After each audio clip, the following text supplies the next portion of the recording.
Assalamualaikum warahmatullahi wabarakatuh. Bismillahirrahmanirrahim. Nahmaduka ya ghafuru ya syakuru. Mashalli wa sallim barik ala sayyidina maulana Muhammadin wa ala alihi wa sahbihi asma'in nama ba'du. Itu ketakutan itu bahaya karena bisa mengganggu imunitas tubuh. Orang harus percaya diri, harus pede. Meskipun harus hati-hati tapi harus tetap pede. Dengan demikian imunitas tubuh kita terjaga.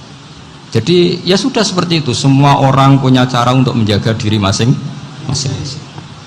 Kemudian tentang Pak Ahmad Siddiq, saya tahu banyak karena dulu saya masih ingat. Ini sekaligus ijazah pada cucu-cucunya. Kalau sama anaknya tidak berani saya. Sama cucu-cucunya.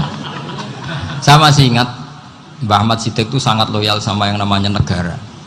Kita tahu beliau adalah termasuk orang yang bintang ketika Muktamar Situbondo, ketika NU pertama kali nerima asas tunggal yaitu Pancasila. Kayak apa ulama-ulama kita ya, mulai Mbah Ahmad Siddiq, Mbah Ali Maksum, Gus Dur, Mbah As'ad, semuanya lah, termasuk Mbah Mun, semuanya loyal sama negara sehingga NU menerima asas tunggal. Itu saya masih ingat karena Bapak dulu perwakilan dari NU cabang Lasem. Beliau pernah ngundang Mbah Ahmad Siddiq di sini. Zaman itu zaman Pak Dzufar, ikut ngundang ke sini bapak saya. Itu saya menangi beliau ngisi pengajian di hallnya buyut saya, Mbah Umar bin Arabi. Jadi saya ini zuriyahnya Mbah Umar bin Arabi sama dengan keluarganya Ki Hamid Pasuruan. Itu beliau cerita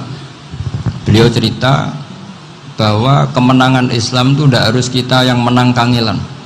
Kadang Allah bikin orang lain yang kangelan, kita yang ikut menang.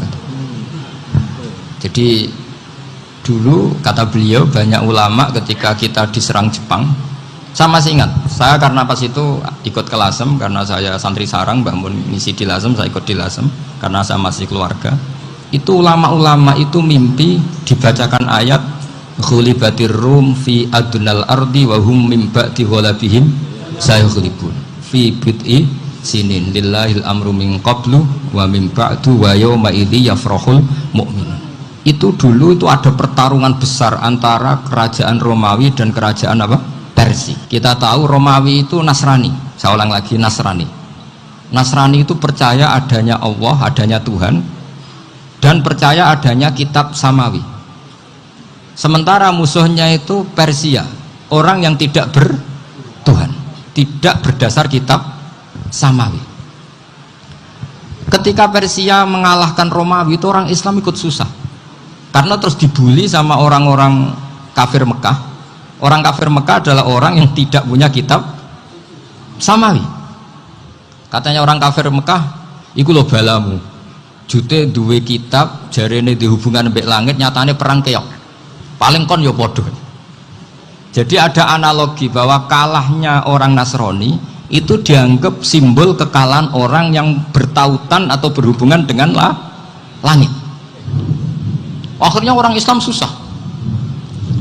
Saking susahnya orang Islam sampai Abu Bakar itu tanya, ya Rasulullah, lalu orang Romawi menang itu kapan?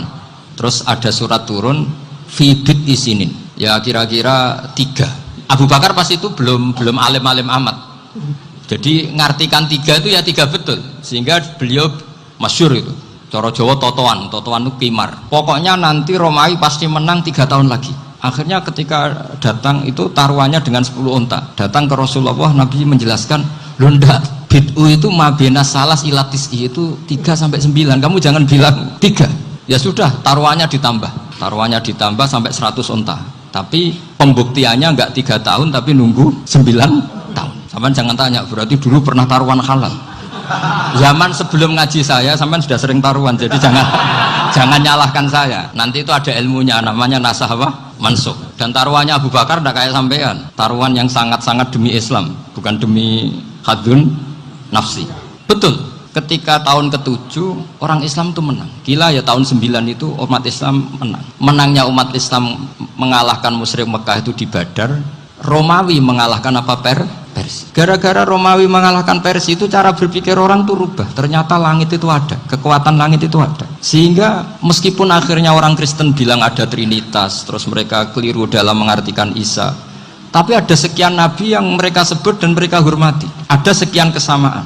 Sehingga dalam Islam, saya ulang lagi, dalam Islam, andai kan disuruh milih orang komunis sama orang Nasrani, Islam tentu sama-sama kerjasama, milih sama yang Nasrani, karena ini ahli kitab, kerjasama loh, bukan milih menjadi Nasrani. Nanti kapan salah paham, senangannya terus bully, itu semangatnya pasti hasad. Nah, terus lalu relevansinya dengan Indonesia gimana? Wa yauma idzi yafrahul mu'minun, ketika orang Romawi yang punya kitab samawi mengalahkan Persia yang tidak punya kitab samawi, itu orang Islam ikut bunga, ikut gembira. Itu semua kiai banyak yang mimpi seperti itu. Ini cerita Pak Ahmad Siddiq, saya dengarin itu. Ternyata betul, Jepang itu nggak dikalahkan Indonesia. Jepang, Hiroshima dan Nagasaki dibom oleh apa? Sekutu. Akhirnya Jepang pulang. Pas Jepang pulang, Indonesia merdeka. Itu dulu kiai-kiai sudah nakwil bahwa menangnya Indonesia itu tidak harus mengalahkan penjajah. Pokoknya nanti penjajah ada yang mengalahkan. Jadi orang Islam zaman itu tidak bisa mengalahkan Persia. Yang mengalahkan itu Romawi. Tapi orang Islam ikut gembira. Itu sebenarnya wa yauma idzi yafrahul mu'minun binasrillah. Jadi orang itu cara berpikir Quran itu beda. Sehingga saya ini cerita ke cucu-cucu Mbah Siddiq karena ya nasabnya sama sampai saya, karena sama-sama sampai Mbah Sambu. Bedanya keluarga saya lewat Mbah Abdul Azim, kalau yang keluarga sini lewat namanya Mbah Yusuf. Itu saudara sama Mbah Abdul Azim, sama-sama sampai Mbah Sambu. Tapi keinginan saya tentu bukan sekedar silaturahim gagah-gagahan diceluk Gus. Celuk Gus repot. Nak ora alim ra pantes. Nak beling ra pantes. Salam templek 1.000 jaluk swarga. Kok mentalan yang 1.000 jaluk. Kamu nginep di hotel 100.000 itu tidak cukup, apalagi untuk bayar apa? Surga. Itu nggak sopan sekali. 1 juta ya nggak bisa itu. 100 juta juga nggak jelas juga. Terus sampai mendingan nggak usah salam template. Malah nggak mungkin masuk surga kalau. Jadi dulu yang namanya zuriyah, sampean tenang saja, nasab sampean tidak kalah dengan kita, karena nanti setelah di kuburan itu gus-gus itu nggak penting. Semua kalau ditanya bapak kamu siapa, jawabannya siapa? Nabi Ibrahim. Sudah parmin parlan hilang semua, sudah aman pokoknya nanti. Karena kalau nanti ditanya malaikat bapak kamu siapa, jawabnya Nabi siapa? Ibrahim. Makanya saya itu pemuja Allah yang serius. Sampean ya pemuja Allah, tapi kan kadang kurang alim. Saya ini pemuja Allah serius. Saya itu kalau ngaji, ya ngaji biasa belajar, itu sering nangis seneng. Misalnya saya baca tadi, Miftahul Jannah la ilaha illallah, luang kunci kok dikasihkan. Kita ini masuk neraka gak pantas, enggak bawa kuncinya kok masuk. Harusnya kita ini masuk surga, kita kan pegang kunci surga, gak pegang kunci neraka. Maka aneh kalau kamu masuk neraka itu aneh. Coba kita pegang kunci surga apa kunci neraka?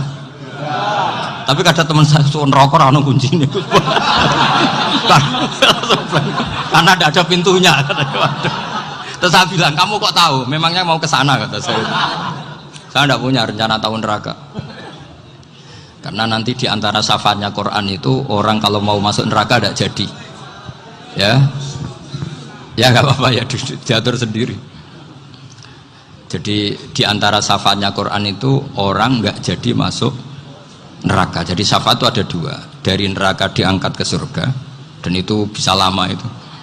Tapi kalau syafaatnya Quran itu yang belum masuk neraka supaya nggak jadi masuk neraka. Karena neraka juga punya aturan, dia juga kena aturan fikih. Jadi betul ini, saya ada guyon. Jadi kena konstitusi apa? Fikih. Sama tak ceritani syafaatnya Quran itu, ada orang itu beling itu fasik. Itu dihafal surat Tabarok. Hafal betul. Tabarakalladzi biyadihil mulku wa huwa ala kulli syai'in qadir alladzi khalaqal mauta wal hayata. Pertanyaannya gini, boleh enggak orang menginjek surat Baqarah? Boleh enggak? Enggak. Padahal orang hafal Quran itu artinya ayat itu ada di hatinya. Fa inna wa ta'ala la yu'adzibu qalban wa al-Qur'ana. Allah tidak akan menyiksa hati yang menyimpan Quran, yang jadi flash disknya Quran, yang jadi rekaman Quran. Singkat cerita orang ini hafal. Pas ketemu Mungkar Nakir prosedur kan, ini orang fasik mau diantemin sama Mungkar Nakir. Prosedur ya, dia kan prosedur standar. Si surat Tabarok akhirnya menjelma jadi seseorang yang gagah berani. Kamu nggak boleh nyiksa orang ini. Saya ini kalamullah. Kalau kamu nyiksa dia berarti nyiksa saya. Kamu berani sama kalamullah. Wah ya tidak berani jadi mungkar nakir. Tapi orang itu nakal, harus saya gebukin. Tapi kata Quran tadi, tapi saya di situ pasti kena saya. Oh debat, nggak ada lajnahnya, ini nggak ikut. Kalau Gus Wirjon ikut jadi lajnah. Kalau jadi lajnah pasti kroninan. Kalau santrinya dimenangkan nanti. Akhirnya debat. Ya sudah kita ketemu Allah. Akhirnya mungkar nakir sama Quran tadi surat Tabarok datang sowan sama Allah. Terus kata Allah, memangnya kenapa mungkar nakir? Saya harus nyiksa dia karena dia fasik ya Allah. Memangnya kenapa surat Tabarok? Saya ada di situ. Menurut aturan orang tuh nggak boleh injak-injak Quran. Kalau dia nuduk saya, nuduk Quran, itu harus dikasih tahu fikihnya mungkar nakir. Akhirnya Allah ngendikan gini ke surat Tabarok, ya sudah terserah kamu. Kalau terserah kula Gusti, mungkar nakir gak boleh nyentuh orang ini. Ya sudah selamat.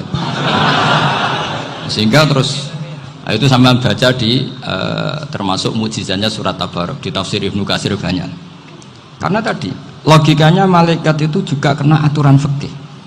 Sehingga banyak ulama termasuk Said Muhammad ngendikan pertanyaan mungkar nakir itu tidak semua orang kena. Kalau semua orang kena, nanti kalau tanya Nabi Muhammad, waman Nabi Yuka, kacau kan jawabnya. Nabi kamu siapa? Lu saya ini Nabi. Ya kan? Lah nanti kalau pas ketemu Nabi Ibrahim, waman Abuka, jadi repot kan? Makanya ada kiai yang guyon kalau ditanya, Marebuka, saya ini guru tauhid sembrono. Saya ini ngajar Ummul Barohin, kamu tanya Marebuka. Masyhur itu keramatnya Imam Malik itu. Ada Ashabu Malik, rajulun min ashabi Malik. Beliau ditanya mungkar nakir marabbuka manabiuka. Imam Malik datang, ini seumur-umurnya itu ngajar tauhid. Kok kamu bedai enggak sopan kamu. Dan kita berharap barokah sampean ngaji nanti itu. Malaikat itu anak sungkane gitu. Jadi dan saya meskipun guyon itu serius. Bedanya orang alim sama ndak itu di situ. Kalau orang alim itu guyon itu masih bener, masih serius. Coba saya bacakan ayatnya. Ala inna auliya Allahi la khaufun alaihim wa lahum yahzanun. Terus lahumul busyra fil hayatid dunya fil akhirah. Artinya kalau mungkar nakir dengan penampilan garang gitu, berarti ada ketakutan apa enggak? Ada. Padahal ciri utama walinya Allah tidak ada ketakutan. Makanya itu termasuk dalilnya Sayyid Muhammad, tidak semua orang alami seperti itu karena wali-wali itu la khaufun alaihim wa lahum yahzanun. Wah anak kiai ketemu karena kerja wedi tidur wedek. Iku dreseke ora kok pertanyaan itu, nak konan santri piye? Lho isen wis kiai dihanjuti mau karena kerja. Malu gak kira-kira? Mesti pelengahan konan santri piye? Nak jawabannya gampang karena pernah ngajar tauhid. Makanya Sayyidina Ali ini cerita ini ada di kitab Nurul Dholam, sama di kitab Nurul Dholam karangannya Syekh Nawawi Banten. Itu Sayyidina Ali itu ya, andekan orang biasa mungkin ya agak-agak hasut, tapi ini wali gak boleh kamu katakan hasut. Dia itu mangkal sama Umar. Orang kok setiap orang pernah dibentak, apa dia berani bentak mungkar nakir? Penasaran dia. Bagaimana perangnya Umar itu berlanjut enggak gitu kira-kira. Akhirnya minta, ya Allah saya minta kasyaf. Ya karena yang minta Sayyidina Ali karena mau wajah dituruti sama kasyaf.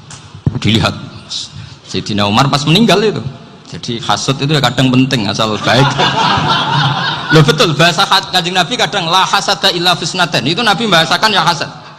Gus Wirson aja yang nafsirkan ghobtoh itu kan gaya-gayanan sebagai ulama. Aslinya Nabi ngendikannya itu la hasada illa fisnaten. Ulama yang ganti itu namanya ghobtoh. Wong Nabi sendiri nyebut hasad kok kamu tafsiri ghobtoh. Ya hasad ya hasad. Udah ada usah ditawil-tawil pokoknya gitu. Kalau sama nggak percaya nggak apa-apa. Kok gitu aja kok repot. Karena sama nggak percaya kemungkinannya dua. Satu nggak ngerti. Dua sama-sama alim kan dari awal kalau sama-sama alim kan laisa li alimin ayuqallida aliman akhor. Kita nggak perlu saling mengikuti. Ngapain hasud? Biasa aja. Akhirnya Sayyidina Ali kasih. Pas Umar bangun. Setelah mati kan bangun, setelah meninggal bangun. Mungkar nakir datang dengan perang yang sangat garang. Itu digambarkan Sayyidina Ali matanya itu kalkidril ghali. Kayak apa? Kendil yang apa? Menganga. Wah seru. Sayyidina Ali senang, paling takut ini Umar. Senangnya bukan main. Wah ini mesti takut Umar. Biasa. Ternyata enggak, Umar malah bangkit. Woi mungkar nakir. Kamu tahu menghadapi siapa? Itu betul ya? Kamu itu menghadapi temannya ahabbal khalqi ilallah. Yang diandalkan temannya bukan dia. Kamu tahu yang kamu hadapi, saya ini teman kekasihnya Allah. Jadi boleh kamu mengandalkan Mbak Virjon. Tapi nanti resikonya mungkar tanya, itu Virjon siapa? Wah, itu masalah kan. Makanya syaratnya wali itu harus ma'rufun fis sama. Di langit sudah populer. Makanya dulu ada orang yang saking seninya Abdul Qadir ditanya apa saja jamnya Abdul Qadir Al-Jilani, itu aman karena beliau populer. Makanya program kita harus populer dulu di langit. Nah, itu nanti kalau dicatut oleh santri-santri nggak apa-apa. Kalau nggak populer nanti ditanya, itu siapa? Masalah ini. Umar itu yang dibanggakan itu, kamu tahu saya siapa? Ya enggak tahu, saya ini temannya kekasihnya Allah. Temannya Muhammad, iya Muhammad Rasulullah. Wah, mikir, waduh, repot. Loh, di dunia aja gitu kan, temannya presiden, temannya panglima, apalagi ini temannya Sayyidul Awalin wal Akhirin. Di dunia aja bilang temannya presiden, menteri, orang sudah takut, apalagi ini temannya Sayyidul Awalin. Hanya karena terus konfirmasi sama Allah, gimana ya Allah ini ngadepi. Sebetulnya diandalkan itu temannya, bukan dia. Wah, akhirnya sama Allah dibilang, ya bu, ya sama seorang seperti itu bu yang sopan. Terus semenjak itu Mungkar Nakir itu nggak selalu berpenampilan seperti itu, sangat. Jadi semoga itu konsisten sampai nanti. Jadi kamu kalau ingin nggak takut Mungkar Nakir, jadi wali dulu. Karena syaratnya tadi hanya wali sing la khaufun alaihim walahum yahzanun lahumul busyra fil hayatid dunya fil akhir. Jadi orang itu kalau ngaji itu harus khatam. Jangan semuanya kena pertanyaan. Dan kalau semuanya kena pertanyaan nanti repot. Kalau Nabi Muhammad ditanya waman Nabi Huga, Nabimu siapa? Lu kan terus jadi aneh. Jadi makanya ngendikane Sayyid Muhammad semua ulama lah, nggak ada am kecuali ditaksis, kecuali sifatnya Allah. Misalnya bikulli syai'in alim, ya benar-benar bikulli syai'in. Tapi kalau am semuanya pasti ada taksis, meskipun dalam muhawarah muhadasah biasa. Misalnya contoh gampang, istri kamu baru seneng kamu, mas nak pengen apa-apa itu lapor aku, gak apa-apa mas, mesti aku seneng sama lapor. Iku dia aku pengen wayo. Wah langsung jadi apa wae. Mesti apa wae, maksudnya kecuali itu. Gitu. Padahal kalau ngomong, mas sampean ingin apa saja tak dukung. Sampean bilang, pengen iku wayo. Kira-kira disetujui apa enggak? Sama seperti kita kalau punya teman akrab, wah senang omahku gak apa-apa, anggap ya omahmu dewe, terus mlebu-mlebu kamar. Jadi tidak ada am kecuali di taksis. Artinya kalau ada cerita bahwa orang mati pasti ngalami ditanya Mungkar Nakir, itu pasti ada am yang di taksis. Itu pasti juga dialami para anbiya, para auliya. Karena ciri utama wali itu la khaufun alaihim walahum yahzanun. Kemudian saya yang mau cerita ya, supaya sampean bisa menghadapi dunia global ini, tak bawa tafsir Munir termasuk tadi. Kenapa orang Islam, Rasulullah SAW itu lebih senang kalau yang menang itu orang Nasrani Romawi, ketimbang yang menang itu orang Faris, dalam hal ini ateis. Karena orang ateis itu lebih ngeri. Sebetulnya beberapa penemuan sains, terutama di ilmu medis, itu orang Amerika, kayak cloning. Tapi orang Amerika itu masih dilarang oleh gereja untuk mengaplikasi, karena nanti bayi cloning itu dipakai suku cadang. Di Amerika masih ditentang oleh fatwa-fatwa agama, baik Islam maupun Kristen. Tapi di Cina itu dipraktekkan, karena nggak ada halangan agama.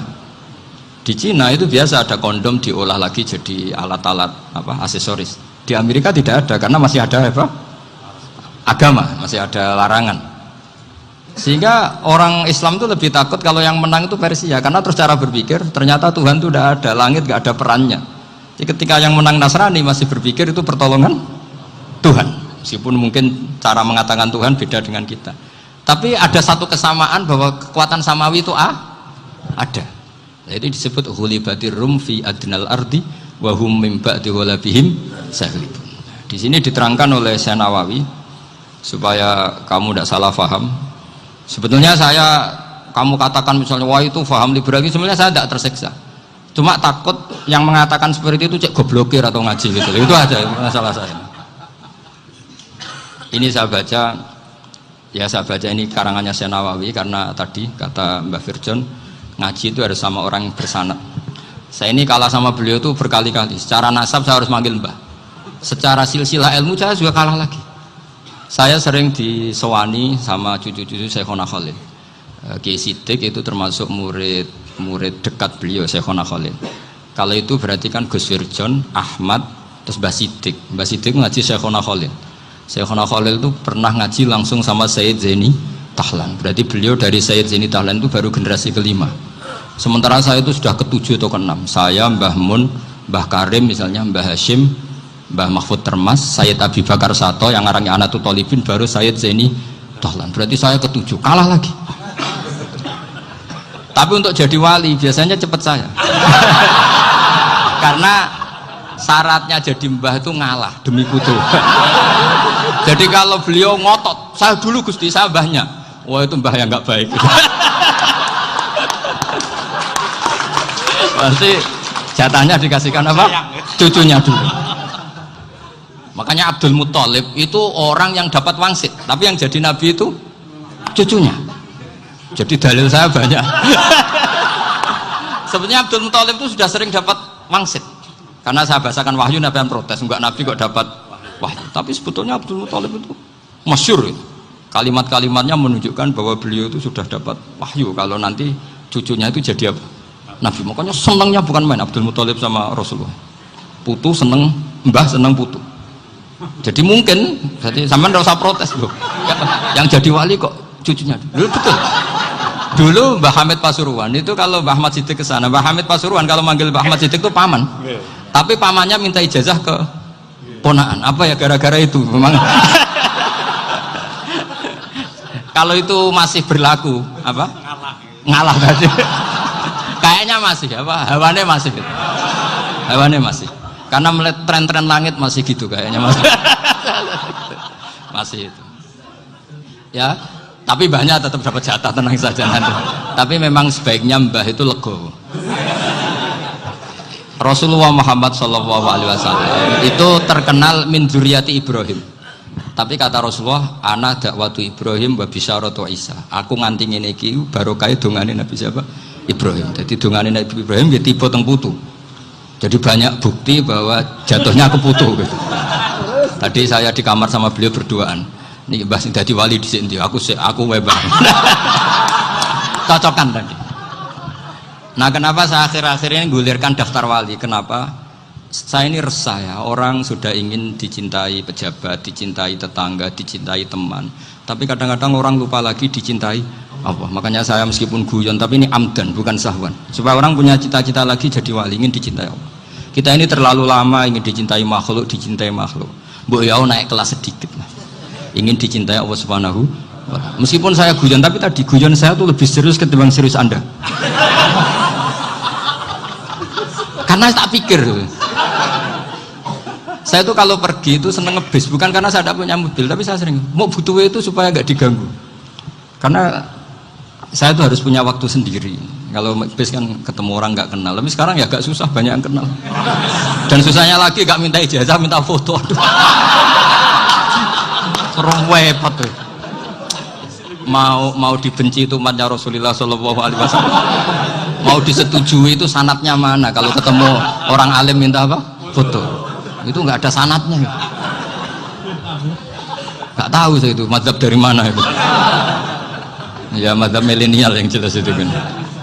Ini tak baca ya biar dapat. Karena ini kenangan saya sama Mbak Ahmad Siddiq. Saya masih ingat betul beliau ngisi hallnya Mbak Abdullah bin Umar, berarti abahnya Mbak Hamid.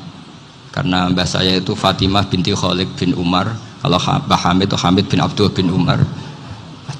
Itu saya masih ingat betul zaman itu Mbah Hamid setiap hall di Lasem itu rawuh dan saya derek mbah saya karena masih misanan datang ke Lasem.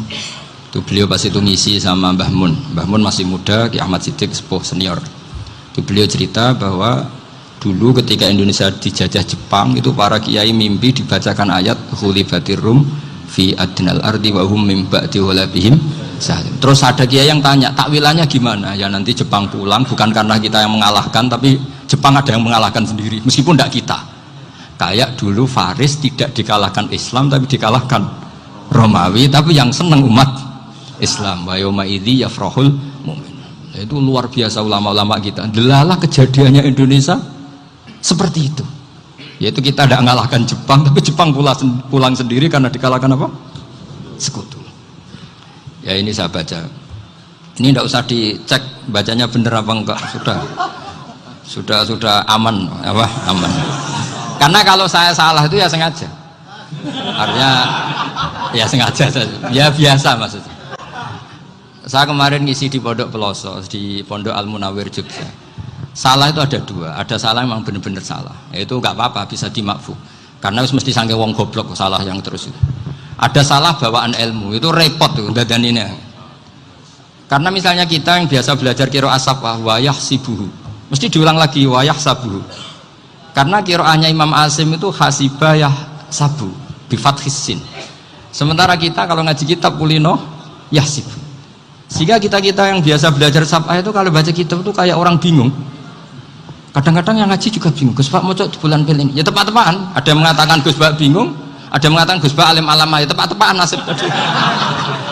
Karena memang ya sab'ah memang seperti itu.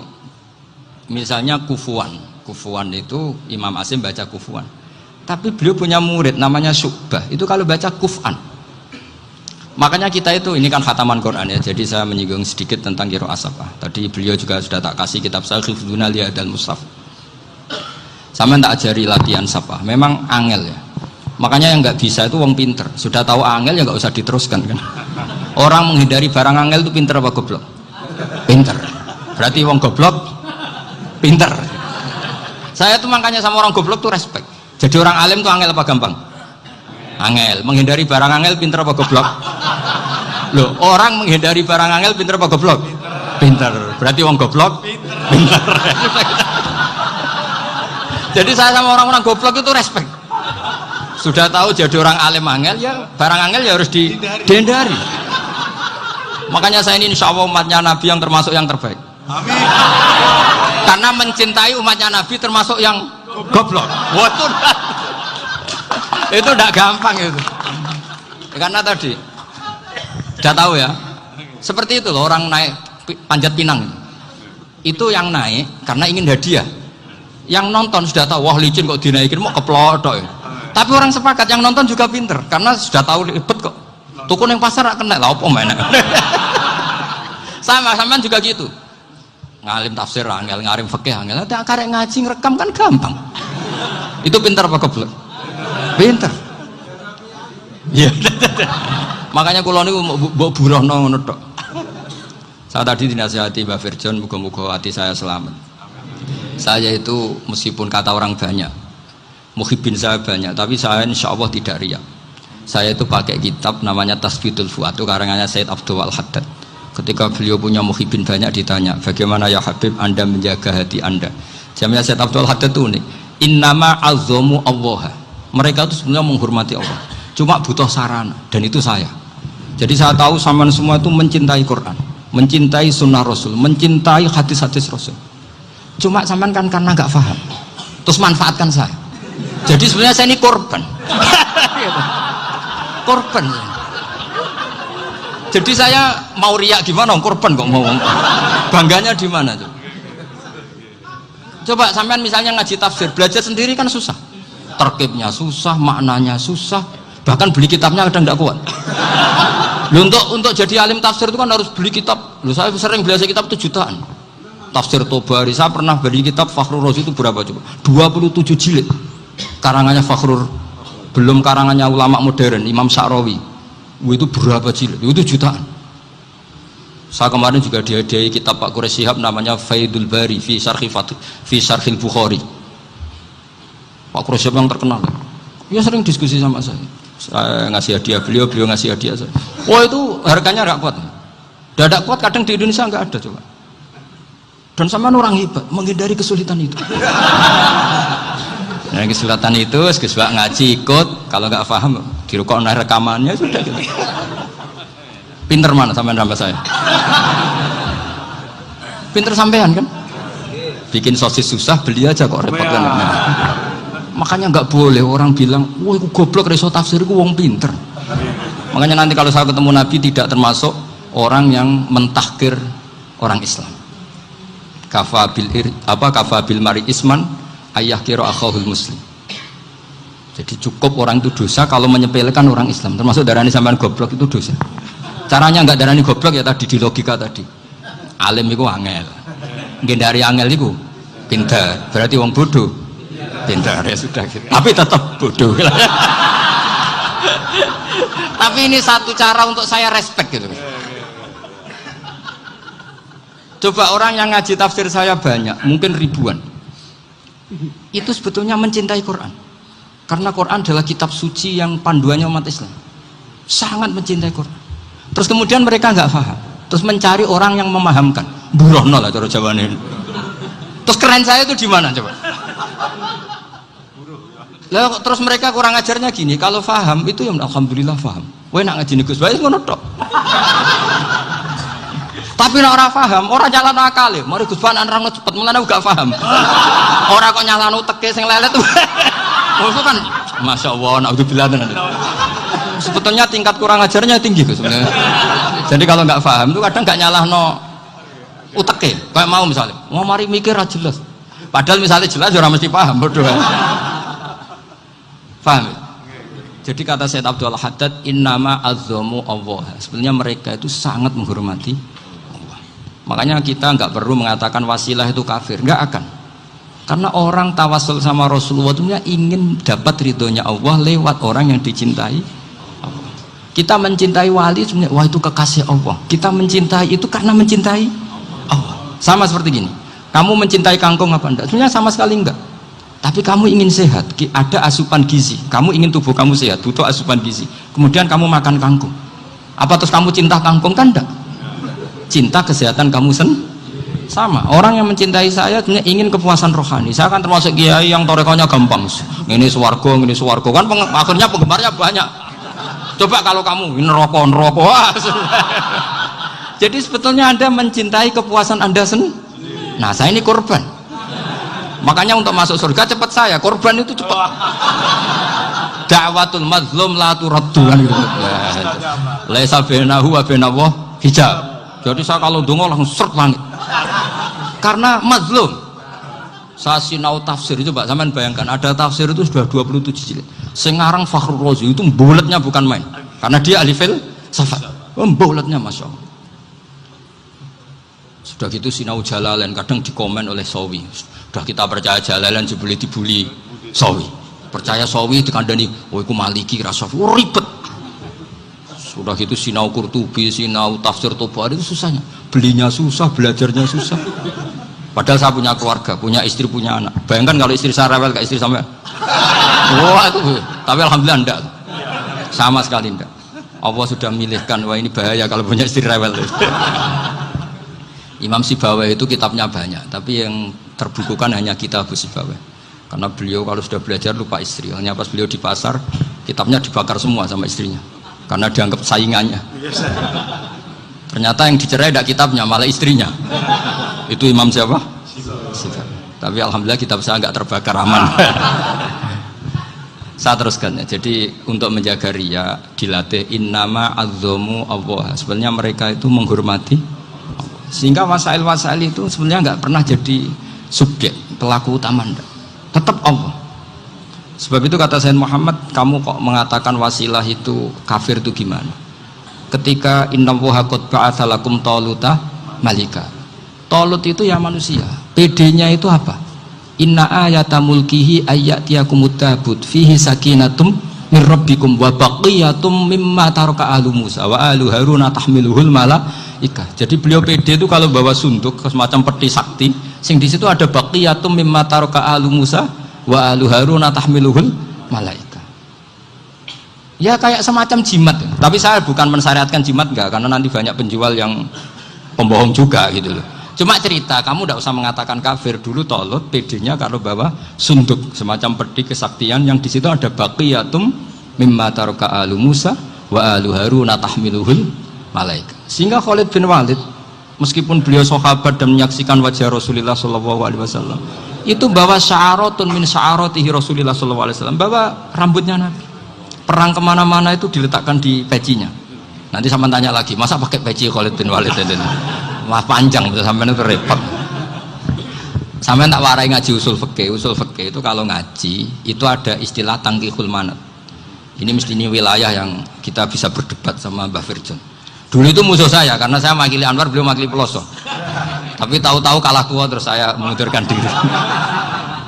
Di fikih itu ada istilah, ada tangkihul manat, ada tahqiqul manat, ada tangkihul manat. Tangkih itu kira-kira gini, lafadz hadis itu dibuang sekian untuk tahu bahwa itu madarul hukmi. Misalnya gini, tak beri contoh paling gampang. Sama harus paham, kalau nggak paham nggak pinter-pinter. Ja'a a'rabiyun ila Rasulillah sallallahu alaihi wasallam.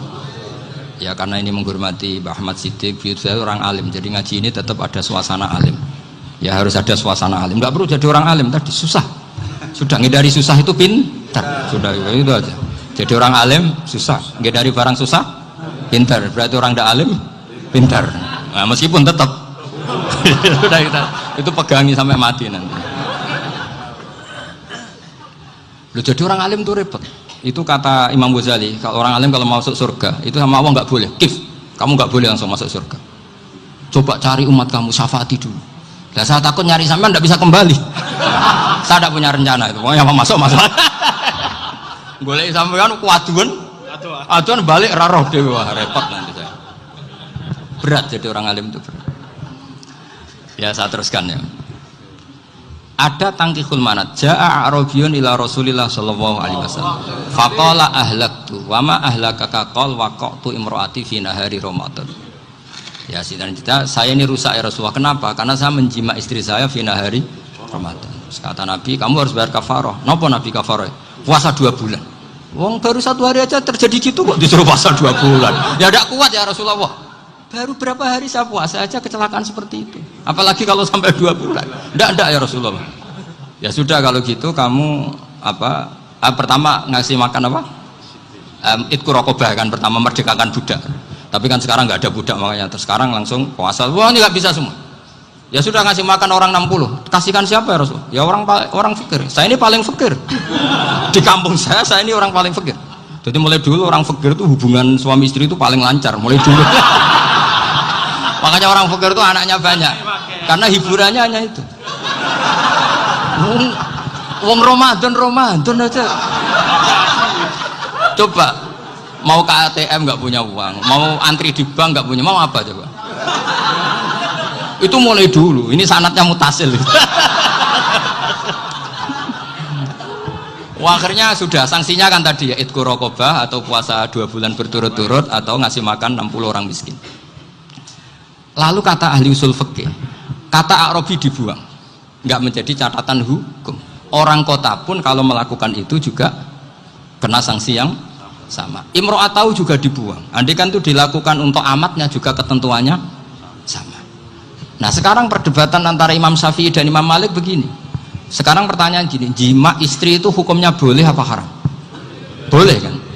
Lalu kalau ada orang tanpa udzur kemudian makan siang-siang, cara Imam Malik hukumnya sama, harus kena sanksi yang sama. Karena sama-sama hadku hurmati Ramadan bi ghairi udzrin syar'iyyin. Sama-sama merusak hukum Ramadan tanpa udzur syar'. Lo jima itu tidak zina. Kan hukumnya jaiz. Nah sekarang makan hukumnya jaiz, harusnya juga kena ketentuan yang sama. Cara pikirannya Imam Malik. Nah alhamdulillah Imam Syafi'i gak setuju. Wah cara setuju repot. Bahkan orang-orang Syafi'i sudah punya khilaf, kalau gitu minum dulu. Iya, biar gak kena. Iya, biar iftarnya pakai minum. Setelah minum baru jima kan. Ini sudah menyiapkan khilafnya. Ini khas Syafi'i ini, bongsong rekayasa hukum. Nanti bisa belajar jauh cara ngakali hukum. Makanya guyonan yang masyhur Gus Dur itu gitu. Ada seorang kiai atau Gus lah, ya punya salah, namanya manusia kan punya salah, entah cangkruk entah apa, pokoknya punya salah. Ada wartawan yang ngiranya semua kiai itu orang suci, sehingga tanya sama Gus Dur, Gus itu ada kiai kok ya pokoknya salah lah, tapi jangan bayangkan dosa besar, enggak, kecil-kecil aja. Itu gimana itu, padahal kiai kan orang suci. Jawabnya Gus Dur lucu, ya justru yang boleh salah itu para kiai, kalau kamu nggak boleh. Loh, kok bisa Gus? Karena mereka tahu caranya tobat. Repot. Kalau kamu nggak tahu caranya, sama pelanggaran hukum itu ya harus pakar-pakar hukum. Itu yang tahu caranya rekayasa. Kalau kamu ya kena pasal kan ya. Jadi kamu jangan niru saya. Saya ini punya sekian cara untuk nah, itu namanya khilah. Makanya kata Sayyid Muhammad, kamu tidak usah anti khilah, karena Abu Hanifah itu membolehkan khilah. Kitabul khiyal. Yang penting kamu soleh dulu. Setelah soleh nanti Allah maklumi. Soleh dulu, syaratnya soleh dulu.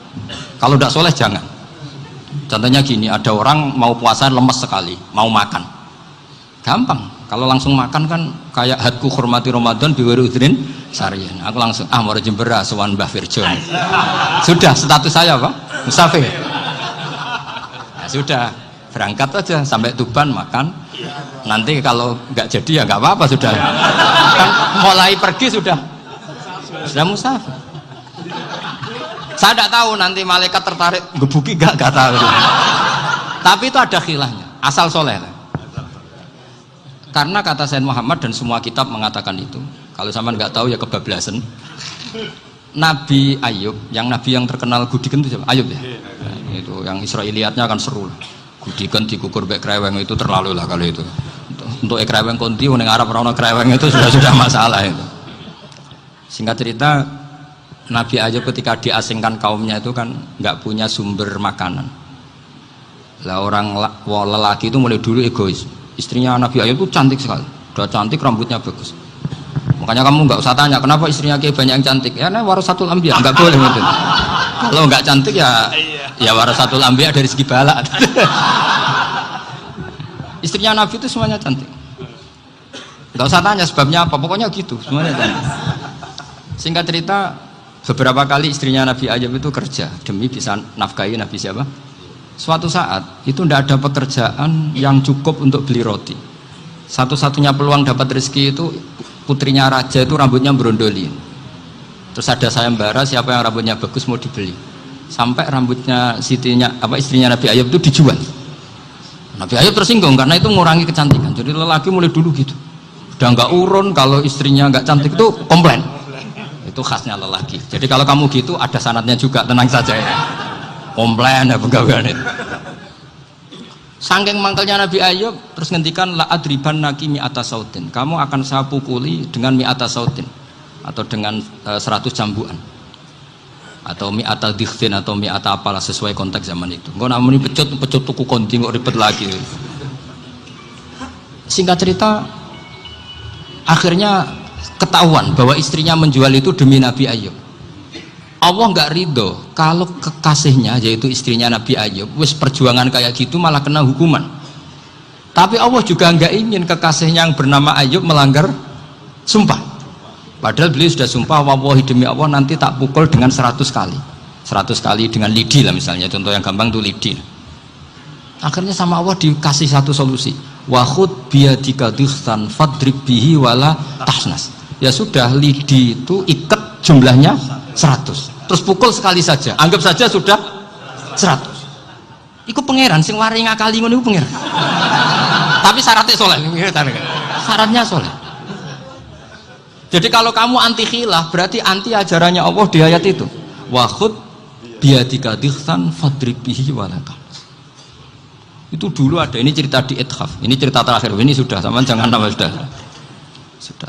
Terus pengumuman tadi yang nggak pernah sepuh ngutang saya itu haram tadi. Karena tadi saya punya kewajiban di rumah yang bisa menggugurkan ya kewajiban yang lebih besar. Lebih besar itu ya tadi bisa pernah guru, pernah sepuh, yang jelas nggak umur sampean menangkap itu tua serepet itu. Ada raja itu ganteng kaya, senengannya nikah perawan cantik. Itu semua kampung mesti kenal. Mungkin digilir atau gimana pokoknya. Suatu saat ada pemuda suka sama perempuan yang di kampungnya, cantik sekali. Kemudian pemuda ini ternyata pekerja di kerajaan itu. Tiap hari ditanya, Oh itu yang di kamu yang cantik siapa? Mau saya nikahin gini. Wah bahaya ini saingannya raja. Jadi yang dibidik pemuda tadi itu saingannya. Si raja ini orang yang namanya raja kan gengsinya tinggi. Kaifatang kihuha wa qad ra'aitu qad qabbalaha rajulun. Kok mbok nikah piye? Saya tuh pernah melihat dicium lelaki. Wah, gak mau. Gak gelem kadung ditambung lan wa qad qabbalaha rajulun. Saya pernah melihat sendiri qabbalaha rajulun, dicium oleh lelaki. Wah, sudah gak minat raja langsung gak keren. Suatu saat pemuda tadi nikahi perempuan itu. Rajanya marah-marah. Kamu lelaki gak punya harga diri gini. Gak punya selera, gak punya harga diri. Sudah pernah dicium orang kok tetap dinikah. Terus bilang ke raja, ta'rif manir rajul, lelaki itu siapa? Abuha. Kamu tahu lelaki itu siapa? Sopo? Abuha. Bapaknya. Saya kan hanya bilang rajulun. Pernah dicium lelaki. Lah pikirannya raja itu lelaki kue-kue ngene iki. Tapi butuhnya canom mau rojo ben gak sido itu aja tuh.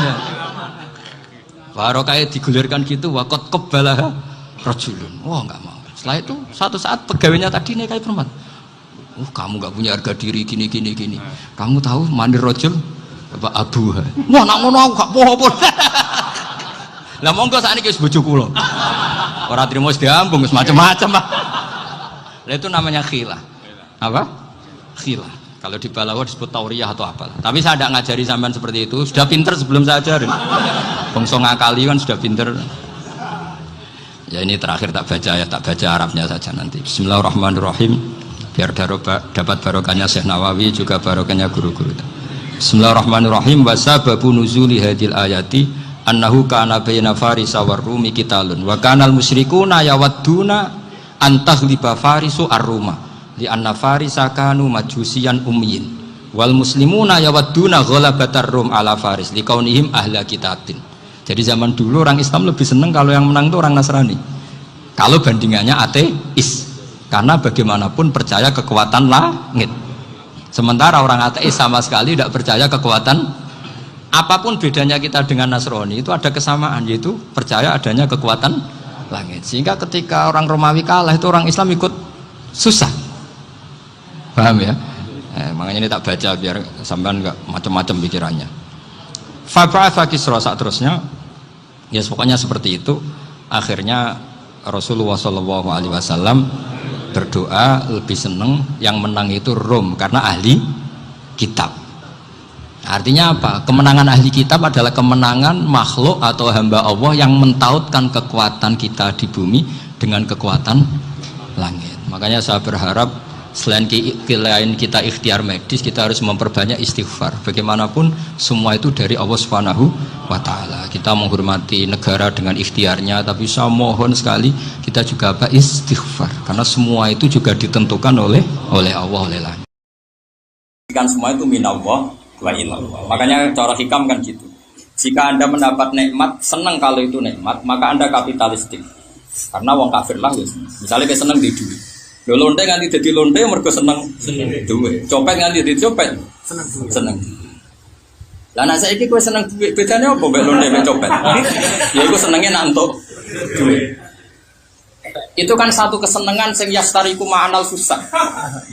Cari Imam Ghazali nak kritik nak seneng jima, seneng wikok, jari pitik lu ya akeh jima timbang kowe. Imam Ghazali nak contohnya ya pitik.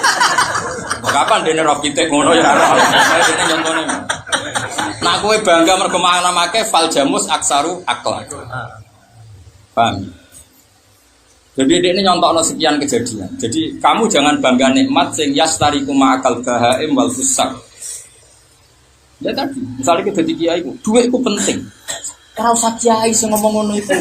Lonte nganti dadi lonte mergo ora nak duit iku. Penting. Copet nganti dadi copet mergo ngerti nak duit iku. Penting. Lah saiki kiai ini malah ngomong duit itu penting. Ya ilmunya kan setingkat. Ya saja. Tapi nak muni tahajud itu penting. Ikhlas itu penting. Oh, ra iso copet ngomong ngono. Ronde ra iso. Ikhlas itu penting. Tahajud itu penting. Ojo ana tambahane ikhlas. Kecuali datut profesi golek wong akeh terus ana sangune iku beda neh, paham ya? Ya ana tahajud profesi ya ana zaman akhir, paham. Ini kan cerita Ya tahajud Ikhlas. ya ikhlas. Ini penting kalau utarakan karena nikmat sing makanya sampai wong-wong wali istilah bahasane pangeran khosutuwa, orang khusus. Karena cara berpikir itu nggak ada kembarannya apa? Nggak ada apa? Gambar. Nah. Kemudian kenapa Anda nganggap sujud itu penting? Karena nanti setelah Anda di akhirat akan tahu betapa tidak pentingnya kita. Misalnya saya hitung, misalnya aku jadi malaikat tukang nyatet nyawane Tuhan, nyawane ISIS ini. Misalnya nyawane ISIS itu 10 tahun kas misalnya orang 10 tahun kas kita wedi kemudian aku roh khayale orang itu bayangno di rezeki 30 tahun lagi bagi malaikat sing nyatet goblok ya umure ra nganti sakmono kok dipersiapno nganti sakmono. Terus saya tahu betul kalau duit mari hisab, pengaruh yo mari hisab, kehormatan mari hisab. Wong barang mari hisab kok dikumpulno. Cara wong sing roh hakikat kan aneh kabeh. Ya iya, kumpul uang kan mari hisab, bersih, hok. Paham ya? Kumpul donya ya mari hisab. Melarat dadi bebane wong ya mari. Itu marah yo pelajaran. Wes pokoke kabeh, terus malaikat kan ngrasa wong barang mari hisab kok dikumpul. Kemudian ke pas sujud gak nikmati. Tapi pas ngumpul duit 2 juta dinikmati. Sesuk ditabung ning bank, terus diitung, nek kumpul akeh tuh kono sawah, ben anak putune ora kelaparan. Pokoknya kayak pinter-pinter Cina maksudnya. Ini terjadi aneh. Setelah dia mati, ternyata mau sujud sitok sujud tompo pangeran. Dia kabeh ora guna, terus dia nangis. Wahal lakanat hayati kulluha sujudan tersebut. Mbok yo urip dhisik kabeh sujud. Nah ini terus. Nah ini kasef sing terlambat. Nah pas ke kasef ngono iku pangeran wis buka. Kalau ta'lamuna ilmal yakin pas la tarawunnal jahil pas kasef pas wae mlebu neraka. Itu naudzubillah min dzalik. Kita jangan ngalami. Carane piye dilatih. Zaman itu dilatih. Tadi misalnya ke pas sujud pangeran dari dulu Gusti kula ora urip ya ora melak-melak urip. Ya kula urip ya ora melak milih urip. Kula urip iki ngerti-ngerti urip. Sebab kula urip ya ora roh. Mergo roh. Kula roh ya ora roh. Kulir rohku min amri apa? Roh. Jika nanti kalau kamu mati apa mati ya santai. Zaman aku urip ya ora roh sebab urip. Engko aku mati ya ora roh sebab mati. Terus makom inna sholati wa nusuki wa mahyaya wa mamati. Nah selama ini imanem kan gak ngono. Masalah urip kira sebabnya. Kenapa aku urip? Mergo aku di duit. Aku ora lara jantung, ora lara paru-paru. Mulane aku urip. Kenapa kok seneng? Mergo di duit di pengaruh. Kowe nak disebut pangeran pelo. Nah, nak utek temjek ngono iku mirip wong kafir. Meskipun ke bangsa Indonesia tapi mirip. Wah, kita tetap bangsa Indonesia tapi ini kelakuan ngono iku mirip wong kafir. Ya iku wong-wong sing nak disebut Allah pelo, disebut liyane gak pelo. Lha iku sampai kita ngalami idza dzikra wa wahdahu ma'azzat qulubul ladina la yu'minuna bil akhirah. Wa idza dzikra ladina bidunihi idzahum yastabshirun. Jadi nak, kenapa wong kok iso seneng? Mergo di duwe akeh. Yo tenang jen zaman akhir penting duwe akeh. Saiki omongan ngene iku lontek iso ta ora? Wong fasik iso ta ora? Kowe kok melok-melok iku piye? Gawam ikhya lho. Jalalain ra trimo gawam sawi. Lho gawa sawi kok trimo iso ngomong ngono. Iku ora usah ngaji sawi. Cangguan itu. Nak trimo iso ngomong ngono iku ora usah ngaji. Lawan dhewe. Nah, ketika makanya saya pribadi aku tambah iman dengan Nabi Muhammad sallallahu alaihi wasallam. Wong nak wis tahu kasih, iku tambah iman tenan dengan ini. Kanjeng Nabi ketara wis Nabi. Suatu saat sampean ilmune kaya aku, wis ora kudu persis, pokoke sak persen. Iku maca hadis gak nangis gak iso. Nabi ku nak muji sujud sampai gini, ketika nanti kiamat kata Nabi, wa hatta takuna sajdatul wahidatu khairun minad dunya wa ma fiha. Nabi nak nyifati sujud sampai seperti itu. Umat ora ngali iso wis sambalek lah ora iso. Nabi nak nyifati sujud sitok luwih apik timbang donya sak isine. Mergo tahu betul ketika nanti kita di akhirat kenangan terbaik kita di dunia adalah pernah sujud. Tapi problemnya saat kita sujud gak nikmati, saat di duit nikmati. Dan nanti orang disuruh ikut sing tahu dibujo-bujo ning donya. Sing mujuk-mujuk dhuwit kono cuma gimana mbek dhuwit kono melok dhuwit. Dhuwit mlakune mau nang rokok ha, didon alamate.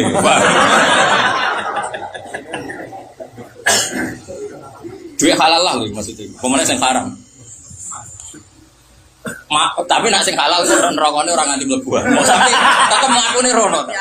Ya alamate rono. Kan muni alamate tok aku. Oh, langsung wedi ya. Sampai melarat jangan ngel aku sebenarnya. Ya sugar apa. Yang penting wani hisab apa? Wani hisab. Dunia itu halaluha hisab wa haramuha iqab. Apa? Halaluha hisab wa haramuha iqab masyhur. Nah, halal di hisab. Makanya cara kula sampai anak wani dadi kiai iku latihan. Wis dipaksa ikhlas itu. Wis dipaksa. Status kula ngene kan jadi pengaruh kata tak paksa. Kabeh umat Kanjeng Nabi, kabeh iku iso ngaji barokah hidayah te pangeran.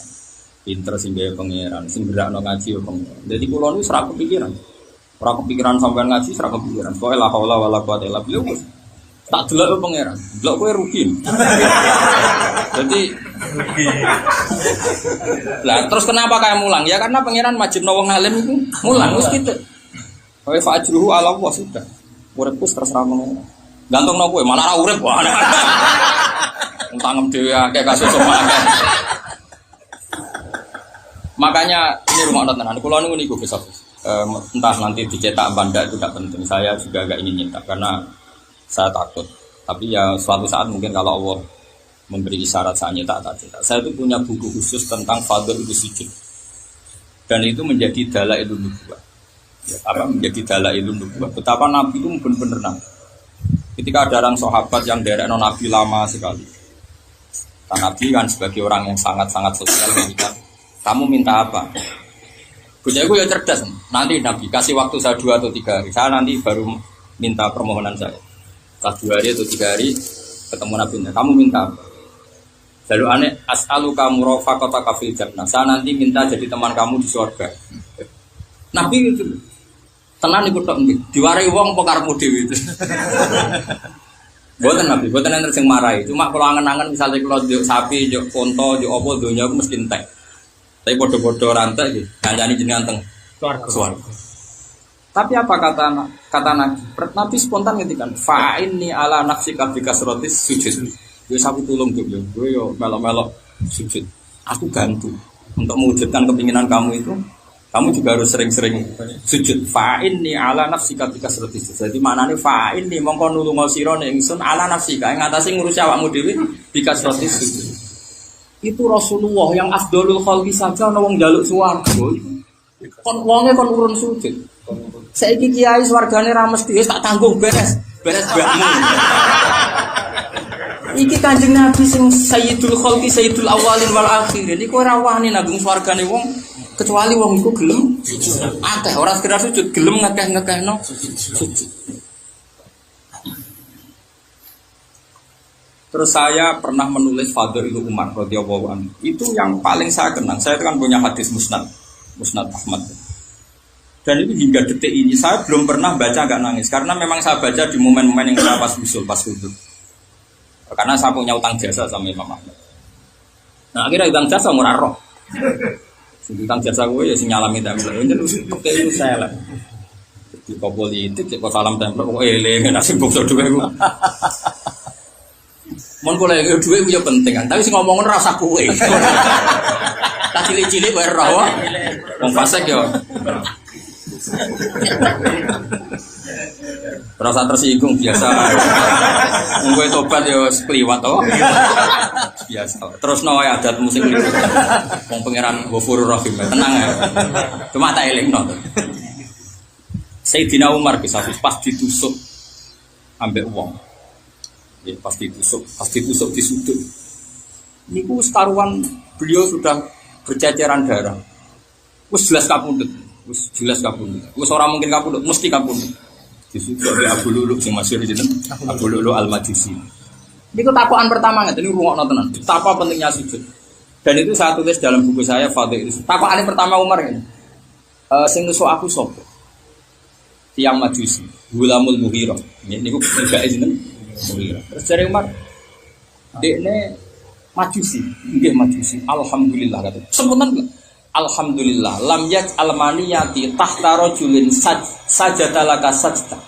Uhajuni laka biha yaumal qiyamah. Kulo cek apal tekengan matur nuwun Gusti. Kulo niki pemarah kata Umar, saya ini pemarah. Alhamdulillah jenengan nebir mateni kulo lewat orang yang enggak pernah sujud kepada engkau. Piye nak tahu sujud? Kulo ora iso nuntut dhek iki. Piye tahu sujud jenengan? Saking khosyahnya Umar sama sujud. Oke. Itu Umar. Siapa yang enggak tahu Umar bin Ahli Jannah? Nak dekne tahu sujud kok kulo tuntut mlebu neraka. Kulo isin piye wong tahu sujud itu tetep berak mlebu swarga. Padahal kulo ni wonge dedaman gamen. Aku nuntutan. Maksudnya mesti tak tuntut ya. Aku nuntut aku rawani mergo dekne tahu sujud. Jadi kau cara Umar beneran tak idak enen rokok nih. Ora tahu apa? Kayak itu dulu sahabat.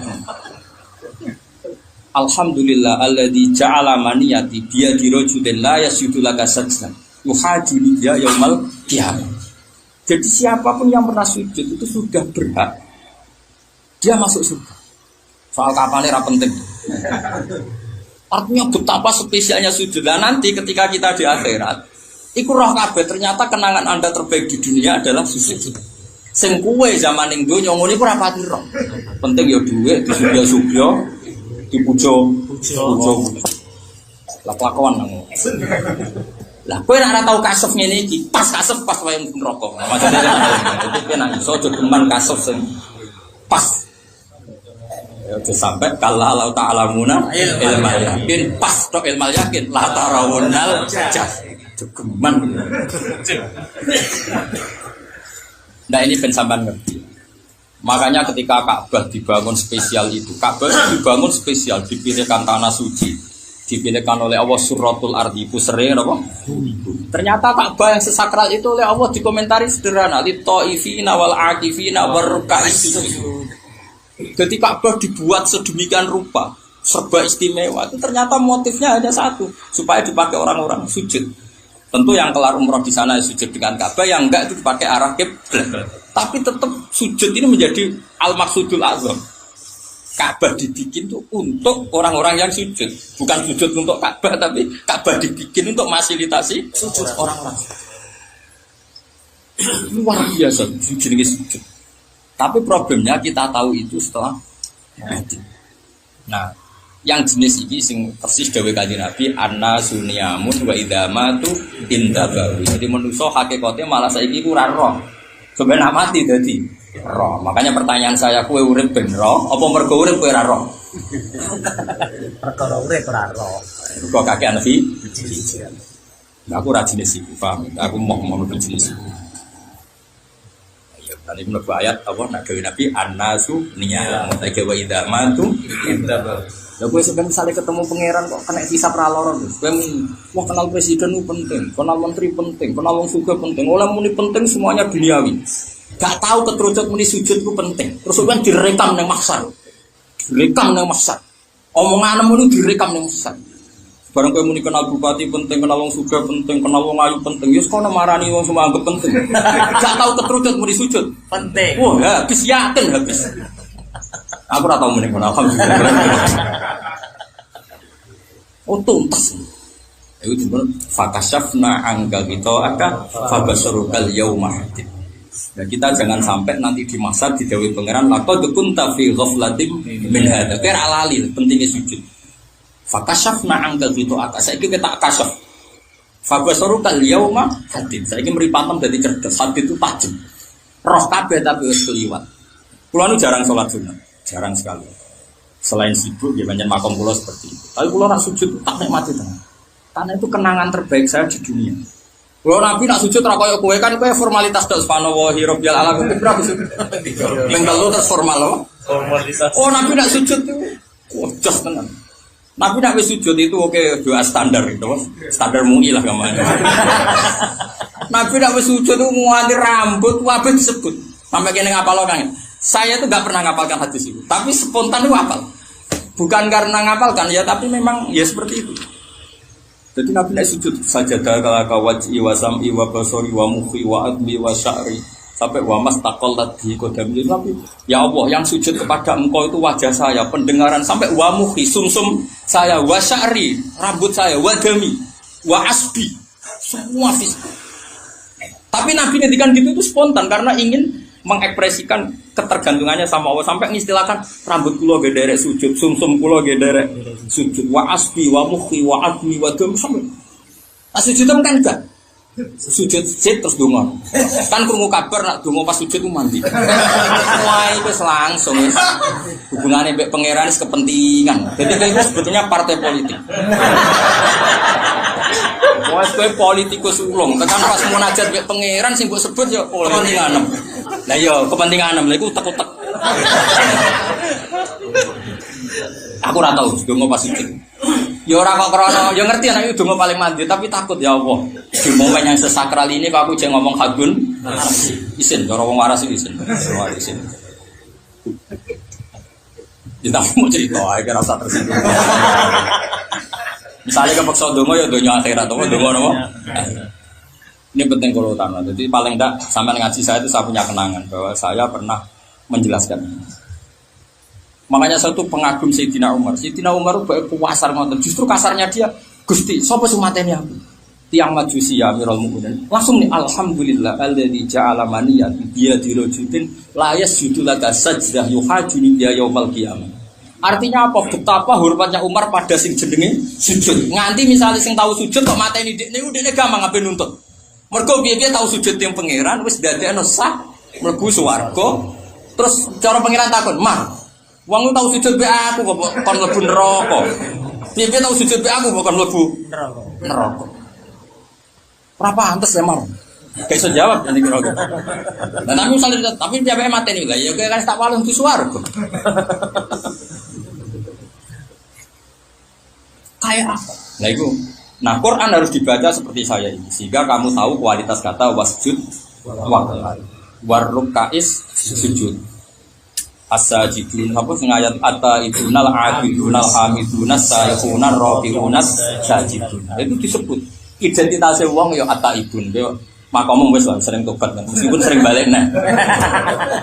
Jelas kan sering tobat. Kan nangis ya sering. Bariku ya balik nah berarti. Kok pergaji ini terus kepeneh lah. Engko ono dhuwit selalu. Tak jamin rai-rai ketawa. Terus apa as-sajidin termasuk orang baik disebut pengiran apa? Maka semua kenangannya Nabi dulu itu adalah sujud. Ya atau sholat misalnya Nabi Musa itu kuburan orang sama apa? Masyhur ning hati-hati sopan. Wa ra'aitu Musa yusolli tahtal kasibil ahmar. Aku delok Musa iki semua penggaweane sholat. Makanya ada wali ditanya Allah, "Kowe seneng Gus swarga?" Aku teng swarga wonten sholat Gus. Ya kowe oleh sholat. Idan ya kalau gitu saya mau masuk surga. Karena dia tidak bisa bayangkan kok ning swarga apa mau mergo dendam bojo elek sampean wis bang ngeloni widadari terus mangan enak kok kapok melarat ning apa. Iku kan fase kelas di selera ngono. Mulane swargamu iku kemarane Tuhan barang. Iku swargane yo kelas-kelas umum. Iku sing wasabul yamin ma'asabul iku fisik maksud wa talhim mandud wa dilim maksud pokoke pakanan wedoan pakanan wedo. Tapi nak muqarrabin fa amma in kana minal muqarrabin ora iso digawe farohu warihan. Semua surganya itu berbentuk rohani. Mergo jejer pangeran. Makanya enggak iso diredaksi nama farohu warihan. Jadi nak ashabul yamin yo mau sing kapok-kapok melarat ning donya swargane mau fisidrim maksud wa talhim mandud wa khurun in musqam salil luluil maknunu sowan. Tapi nak muqarrabin Allah nyifati farohu warihan. Nah itu disebut mala'ena ro'at wala uduna sami'at wala khotara ala qalbi basar. Nah swargamu kan mirip-mirip sini dunya. Karena ya rom tok kono ikut ilmu tok kono. Tapi ya apa ya wis seneng lumayan. Makanya masyhur ning wali-wali nak wali gejlokan kan masyhur. Abu Yazid tahu gejlok mitra-mitra wali. Abu Yazid lebih swarga terus protes ke pangeran Gusti, kenapa umat saya, murid kan ada ini bahasa tasawuf kan murid. Kenapa murid saya enggak ada di sini? Padahal saya ini sowan jenengan. Murid-murid temen ibadah krana kepengin mlebu swarga mangan turu enak. Iku ning pawon. Ya, akhirnya tak turuti. Ora kepen ketemu aku. Maksudnya orientasi wong ngono iku kan mangan kelon. Ya sekali pengen tak turuti. Ora pengen ketemu aku. Lah anak kowe mlebu swarga pengen ketemu aku ya saiki ning kene aku. Muridem ora usah ora kepengin. Saiki nek ana to barang aku ning griyu. Ning pawon yo. Jadi sebenarnya ora ketemu aku. Ning swarga. Ya ning swarga. Wes muni barang ora ketemu. Pawon lah. Pawon.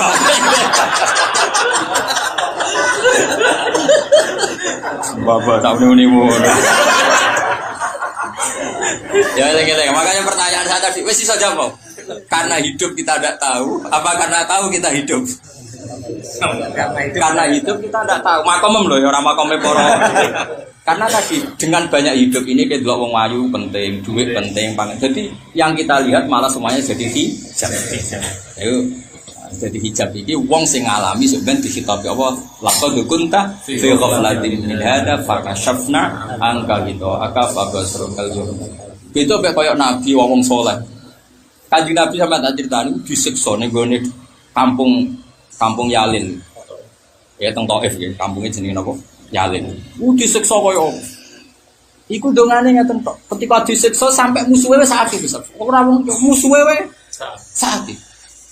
Sampai musuhe ngekeki kitfan min inabil. Mergo ngerti Nabi kelaparan ijek apa berdarah-darah. Wong sing ngantemi wong bodho-bodho, wong Arab saking sombonge. Ngantemi Nabi emoh, mergo wedi tangane rusak. Dadi nyewa wong bodho-bodho. Masyhur nih, kan Nabi ketika hijrah itu sing ngantemi kafir Quraisy apa kongkonan. Kongkonan. Aghrau sufaha bodho-bodho lho Muhammad ngantemi wong bid'ah. Jadi kalau ada bid'ah tenang aja, berarti kan mirip Kanjeng Nabi. Jadi Nabi itu darah di bid'ah, tenang darahnya. Tapi masalahnya kira mirip Nabi. Tuduhan itu benar adanya lah. Saya itu masih apa Gus doanya Nabi ketika di Taif. Nabi dengannya apa? Illam yakun bika ghadabun alayya fala ubali. Apa illam yakun bika ghadabun alayya fala ubali. Gusti, masih kalau diantemi wong kafir koyo ngeten asal jenengan boten murka sama saya ini tidak penting semua. Jadi Nabi ora roh rasane diantemi watu dina gak roh rasane. Kalau itu tidak masalah bagi engkau ya Allah, tidak bukti ghadab engkau enggak masalah. Karena qurratu ainihi fi ridha. Qurratu ainihi fi ridha. Jadi enggak masalah. Nah ini cobalah jadi etika kita, muhasabah kita. Jadi muhasabah itu cara berpikir kita set, kita pikir ulang. Ternyata semangatnya seorang nabi itu wastaghfir lidzambika walil mu'minun. Semangatnya itu memintakan ampun. Orang ahli tafsir tahu semua kalau nabi itu tidak mungkin dosa. Jadi itu khitabun nabi wa urida bihi ummatu, itu khitab nabi, tapi yang dimaksud itu umatnya, karena nabi tidak akan mengalami dzambun, tidak akan mengalami dosa. Sekarang enggak, kadang-kadang kita ini kalau orang lain salah itu semangat. Kalau di perusahaan ada teman salah, apalagi miran salah itu seneng. Barokahnya salah bisa ganti kan gitu. Mungkin di dunia tokoh juga gitu, barokahnya ada tokoh salah, kita yang jadi populer sendiri. Tidak boleh seperti itu. Kita harus salimus sodri di jami'il muslimin. Jadi ini harus dilatih. Saya tadi matur sama Habib Ahmad, latihan kita jadi hidup. Nabi itu kalau resep jadi wali itu kata Nabi gampang. Kata Nabi kalau kamu ingin disenangin Allah, ya sudah. Kalau kamu asbahta wa amseta gini-gini, perasaan kamu kata Nabi jangan punya perasaan ghil sama orang muslimin. Itu sudah wadzalika min sunnati. Makanya Nabi ngendikan la yablughni ahadun an ahadin syai'an. Ada yang baca la yuballighni ahadun an ahadin syai'an. Seseorang jangan melaporkan ke saya tentang salahnya yang lain. Fa inni akhruju ilaikum wa ana salimus sadri. Karena saya ingin ketemu sampean semua dalam keadaan salimus sadri, tidak punya perasaan apa-apa.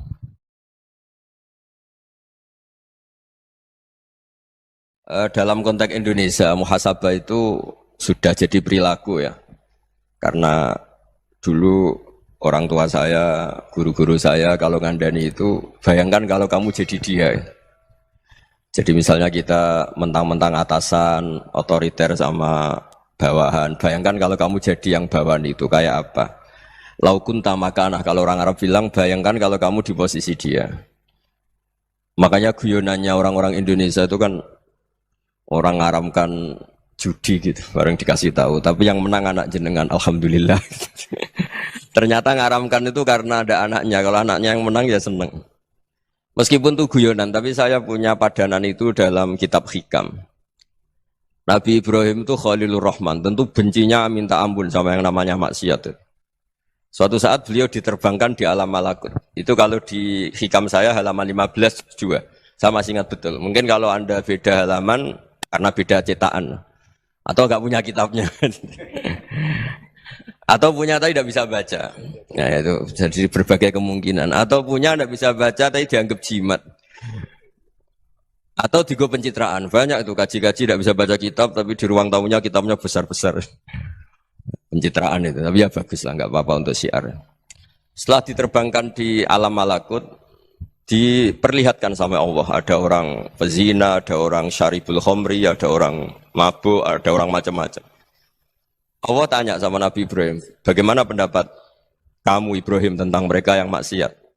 Kata Nabi Ibrahim, ya Allah habisi saja mereka. Mereka hidup di bumi engkau, makan rezeki engkau, kemudian mereka tidak taat sama engkau. Singkat cerita di fase itu, saya ulang lagi di fase itu, Allah nurutin. Sampai sekian peristiwa, mungkin 3 atau 4. Sudah, setelah sekian tahun Nabi Ibrahim lupa peristiwa itu, kemudian beliau diminta menyembelih anaknya. Ini versi kitab Hikam. Memang versinya banyak tentang kenapa Nabi Ibrahim disuruh menyembelih anaknya. Ketika mau menyembelih anaknya, Nabi Ibrahim ragu. Huwa samratu fuadi. Anak saya ini buah hati saya, kenapa engkau suruh menyembelih? Terus kata Allah, apa kamu tidak ingat ketika kamu saya angkat di alam malakut, kemudian kamu usul bunuh-bunuh, saya tidak mempertimbangkan usul Anda, tapi kenapa sekarang saya merintahkan kamu mikir? Gitu. Terus, ya karena ini anak saya ya Allah. Terus kata Allah, rumang samu wong sumpukon mata ini gak gawean kau sing gawe kowe enak wae usul mata ini. Jadi sebenarnya saya yang bikin, kemudian Anda enak aja usul membunuh. Semenjak itu Nabi Ibrahim itu di eranya itu asfaqun nas, orang paling sayang sama manusia. Karena kadang kita keras itu ya kebetulan tuh udah anak kita, ada keluarga kita. Cara orang Jawa itu kan gitu ya, kalau ada perempuan terus macak yang macam-macam pakai sepeda motor cowok terus wah itu luput suwuk, semoga-moga gini. Tapi setelah dikasih tahu, niku ponakane jenengan, semoga-moga selamat. Jadi jangan-jangan kemarin ahli ma'asi itu kebetulan tuh tidak keluarga kita. Kalau keluarga kita yang pernah salah pada kita, semangat kita mintakan maaf. Jangan-jangan kita didikte hukum sosial gitu. Jadi orang yang salah, kebetulan tuh orang yang menservis kita. Atau keluarga kita, atau orang dekat kita. Jangan-jangan semangat kita mintakan ampun. Tapi kalau sama orang lain, kebetulan musuh kita semangatnya minta itu kena adab.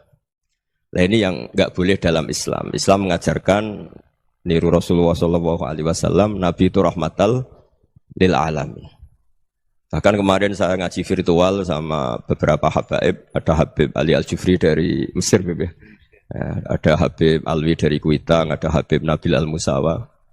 Dari sekian habaib itu saya masih ingat diantaranya yang didawuhkan rahmatan lil alamin itu ketika Nabi adahu kaumuh, disakiti oleh kaumnya, dan itu mereka masih kafir semua. Itu mereka dapat doanya Nabi Allah mahdi qaumi fa innahum la ya'lamun. Kayak apa baiknya Nabi, orang yang menyakiti, yang melukai, tapi Nabi masih berdoa mahdi qaumi fa innahum la ya'lamun. Sayyidina Umar dapat doanya Nabi itu yakhina kana kafiran, ketika masih kafir didoakan. Allahumma izzil Islam bi Umar. Itu ketika masih kafir. Itu pelajaran bagi kita bahwa yang sedang tidak cocok pun itu berdapat doa kita. Ya doa supaya kondisi kita baik, hari tambah baik. Karena agama ini, saya berkali-kali bilang, limangka nayarjuwa hawal yawmal akhir. Agama ini diperuntukkan bagi yang selalu punya harapan pada Allah Subhanahu wa Ta'ala. Saya cerita muhasabah ini tentang hubungan kita dengan Allah. Di Indonesia itu banyak orang fasik, banyak orang nakal. Ya di mana-mana orang nakal itu ya mayoritas, wa aksaruhum fasikun. Tapi berkahnya harapan. Mungkin saya kira nakal sok benda, mungkin saya kira sholat sok ben sholat, mungkin sekarang belum sakhok, belum dermawan, suatu saat dermawan. Barokahnya itu kefasikan ini dianggap sementara, sedang fasik, sedang tidak benar. Karena kiai-kiai kita, para guru-guru kita, para habaib utamanya itu mesti bilang semoga husnul khotimah. Nah barokahnya doa itu, semoga husnul khotimah itu menjadikan satu pola sosial. Yang sedang fasik ini masih diharapkan jadi lebih baik, jadi lebih. Sehingga kita tidak ngambil sikap ekstrim, yang ingin menghabisi atau ingin mengadili, tidak. Karena selalu kita punya harapan. Dan agama ini limangka nerjuwo hawal yawmal akhir. Bayangkan itu kalau yang nakal itu anak kamu. Pasti kamu nggak ingin kan langsung dapat azab, dapat apa. Padahal kita semua jadi tokoh ini abul kulli, bapak dari semuanya. Sehingga ketika Rasulullah SAW jalan-jalan kemudian melihat perempuan sedang menyalakan api. Kalau apinya mati ditiup, anaknya dijauhkan. Nanti kalau sudah jauh dari api, anaknya digendong lagi. Terus kata Rasulullah, matur ke semua sahabat, Aro'aitum anna hadih tarihatan waladaha alan nar. Apa kamu berpendapat bahwa perempuan ini akan melemparkan anaknya ke neraka? Tidak ya Rasulullah. Tidak akan seorang ibu melemparkan anaknya ke api. Terus kata Rasulullah, Allahu arhamu min hadih biwaladiha. Allah lebih rahman, lebih rahim dibanding orang tua ini kepada anaknya. Ini yang harus kita kenalkan terus, kita kampanyakan terus. Supaya orang hubungannya dengan Allah itu nyaman, asik. Sehingga dengan demikian selalu ada harapan bahwa yang sedang nakal ini suatu saat tobat. Kita tidak boleh menghukumi pasti begini, pasti gini. Itu tidak wilayah kita. Itu juga yang dicontohkan Rasulullah SAW. Secara lahir Nabi itu enggak berkenan sama Wahsy. Karena Wahsy itu salahnya salah fatal. Karena membunuh ahabban nasi ila Rasulillah. Yaitu membunuh Said Hamzah. Jadi ketika Wahsy tobat, Nabi itu nerima tobatnya. Dan ketika beliau dengan basariyahnya enggak siap ketemu Wahsy karena harus ingat Said Hamzah, basariyahnya diturutin. Oke, kamu iman, saya turutin, tapi jangan sering ketemu saya. Karena kalau ketemu kamu, saya masih ingat sama paman saya, Said Hamzah. Kita bisa ngelola seperti itu. Kita tidak cocok sama orang, bagaimanapun mereka umat Rasulullah SAW, kita tetap mencintai mereka.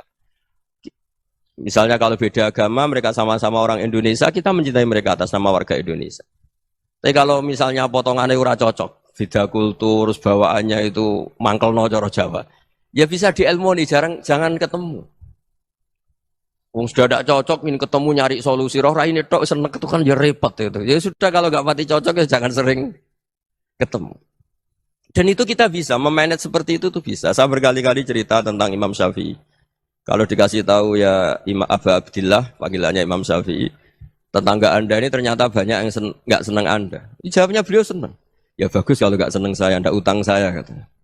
Jadi gara-gara sampean seneng aku ngatur aku ini kan. Nah, mungkin sampean rasa seneng kan ya enak.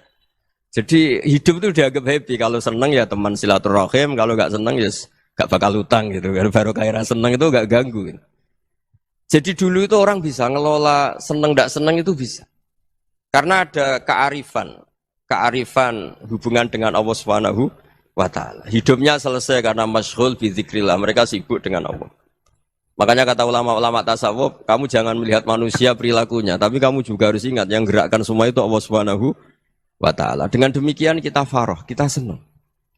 Makanya Nabi kalau ngutus Anas bin Malik kemudian enggak kesampaian yang diinginkan karena Anas main, ketika garwa-garwane Nabi agak tersinggung, Nabi andaikan Allah menghendaki yang saya inginkan kesampaian, pasti itu kesampaian. Jadi dianggap kegagalan Anas enggak manggil yang dituju Nabi itu ya kersane Allah ya enteng saja. Sayyidina Ali lebih parah lagi yang dialamin. Itu dalam beliau kalau dipanggil itu enggak cepat-cepat ke sana. Ketika ditanya, "Kenapa kamu tak panggil enggak cepat ke saya?" Amin tu ukubatak. Karena aku tahu engkau orang baik. Orang baik itu pemaaf.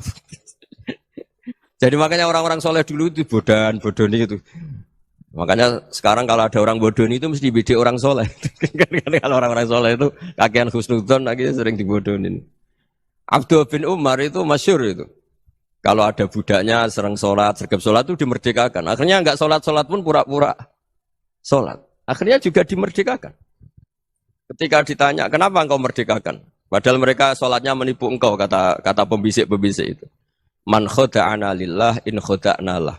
Dia nipu atas nama Allah, berarti saat tertipu juga atas nama Allah. Enggak masalah dong, semuanya demi Allah Subhanahu wa Ta'ala. Jadi ketika kita ketemu mensifati Allah Ta'ala itu ghafir. Allah pemaaf. Jangan kamu enggak fair untuk diri kamu nyifati Allah ghafir, pada orang lain Allah kamu sifati syadidul iqab. Jadi Allah kamu atur, kayak MC tadi ngatur saya. Jadi Allah itu apa? Kalau pada saya ghafir, kalau pada musuh saya syadidul iqab. Itu enggak fair. Kalau Anda punya harapan kepada Allah karena Allah Rahman Rahim, Allah ghafir, sebenarnya Allah pada musuh kita ya bisa saja Allah ghafir, bisa saja Allah Rahman Rahim. Sehingga kita melihat orang lain yang kita tidak cocok itu ya enteng saja. Itu min ummati Rasulillah sing tanaluhu syafa'atuh, tanaluhu sa'atu rahmati, tanaluhu fair. Jangan dengan kita kayak mesti dapat rahmat. Jangan orang lain kayak Allah pasti syadidul Iqam itu tidak boleh. Sehingga ketika ada orang Badui, singkat cerita orang Badui ini kencing di masjid. Semua sahabat membentak dia. Yang enggak bentak hanya Nabi tok. Saking mangkelnya orang ini karena semua sahabat bentak kecuali Nabi. Setelah dibenarin Nabi, terus Nabi nyuruh Sobbu ali dhanuban min ma'in. Setelah disucikan masjid itu, dia berdoa keras sekali. Allahumma arhamni wa Muhammadan wa la tarham ma'ana ahadan. Ya Allah, yang berhak dapat rahmatmu hanya saya dan Nabi Muhammad, yang lainnya jangan. Karena yang lainnya tuh jengkelin, gitu aja saya salah dimarah-marahin gitu. Jadi kalau kamu doa terbatas ya kayak orang Bedui ini, kayak orang Arabi. Apa kata Nabi? Laqad tahajjarta wasi'an. Allah yang rahmatnya luas menjadi kamu sempitkan. Karena kamu mau atur Allah hanya rahman pada Indonesian Power, pada NU, pada kita, yang orang lain nggak perlu dapat. Itu kan kasihan Islam, karena Islam terus nggak dimiliki semua orang. Allah tidak dimiliki semua orang, Rasulullah tidak dimiliki semua orang karena dipek NU, dipek ormas tertentu, dipek nggak boleh seperti itu, nggak boleh takhasyar tawasian kata Nabi, tidak boleh mempersempit zat yang rahmatnya itu luas. Ini semoga etika ini kita pakai di Indonesia, yang sedang fase kita harapkan lebih baik, yang sedang nggak dapat hidayah kita doakan dapat apa hidayah.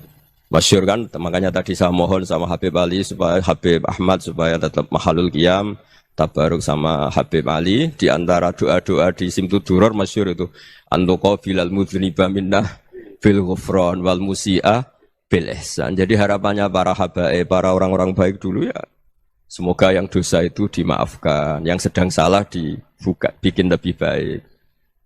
Nabi itu tugasnya juga gitu. Wastaghfir li dzambika walil mu'minina wal mu'minat. Nabi itu tugasnya juga memintakan ampun yang sedang salah.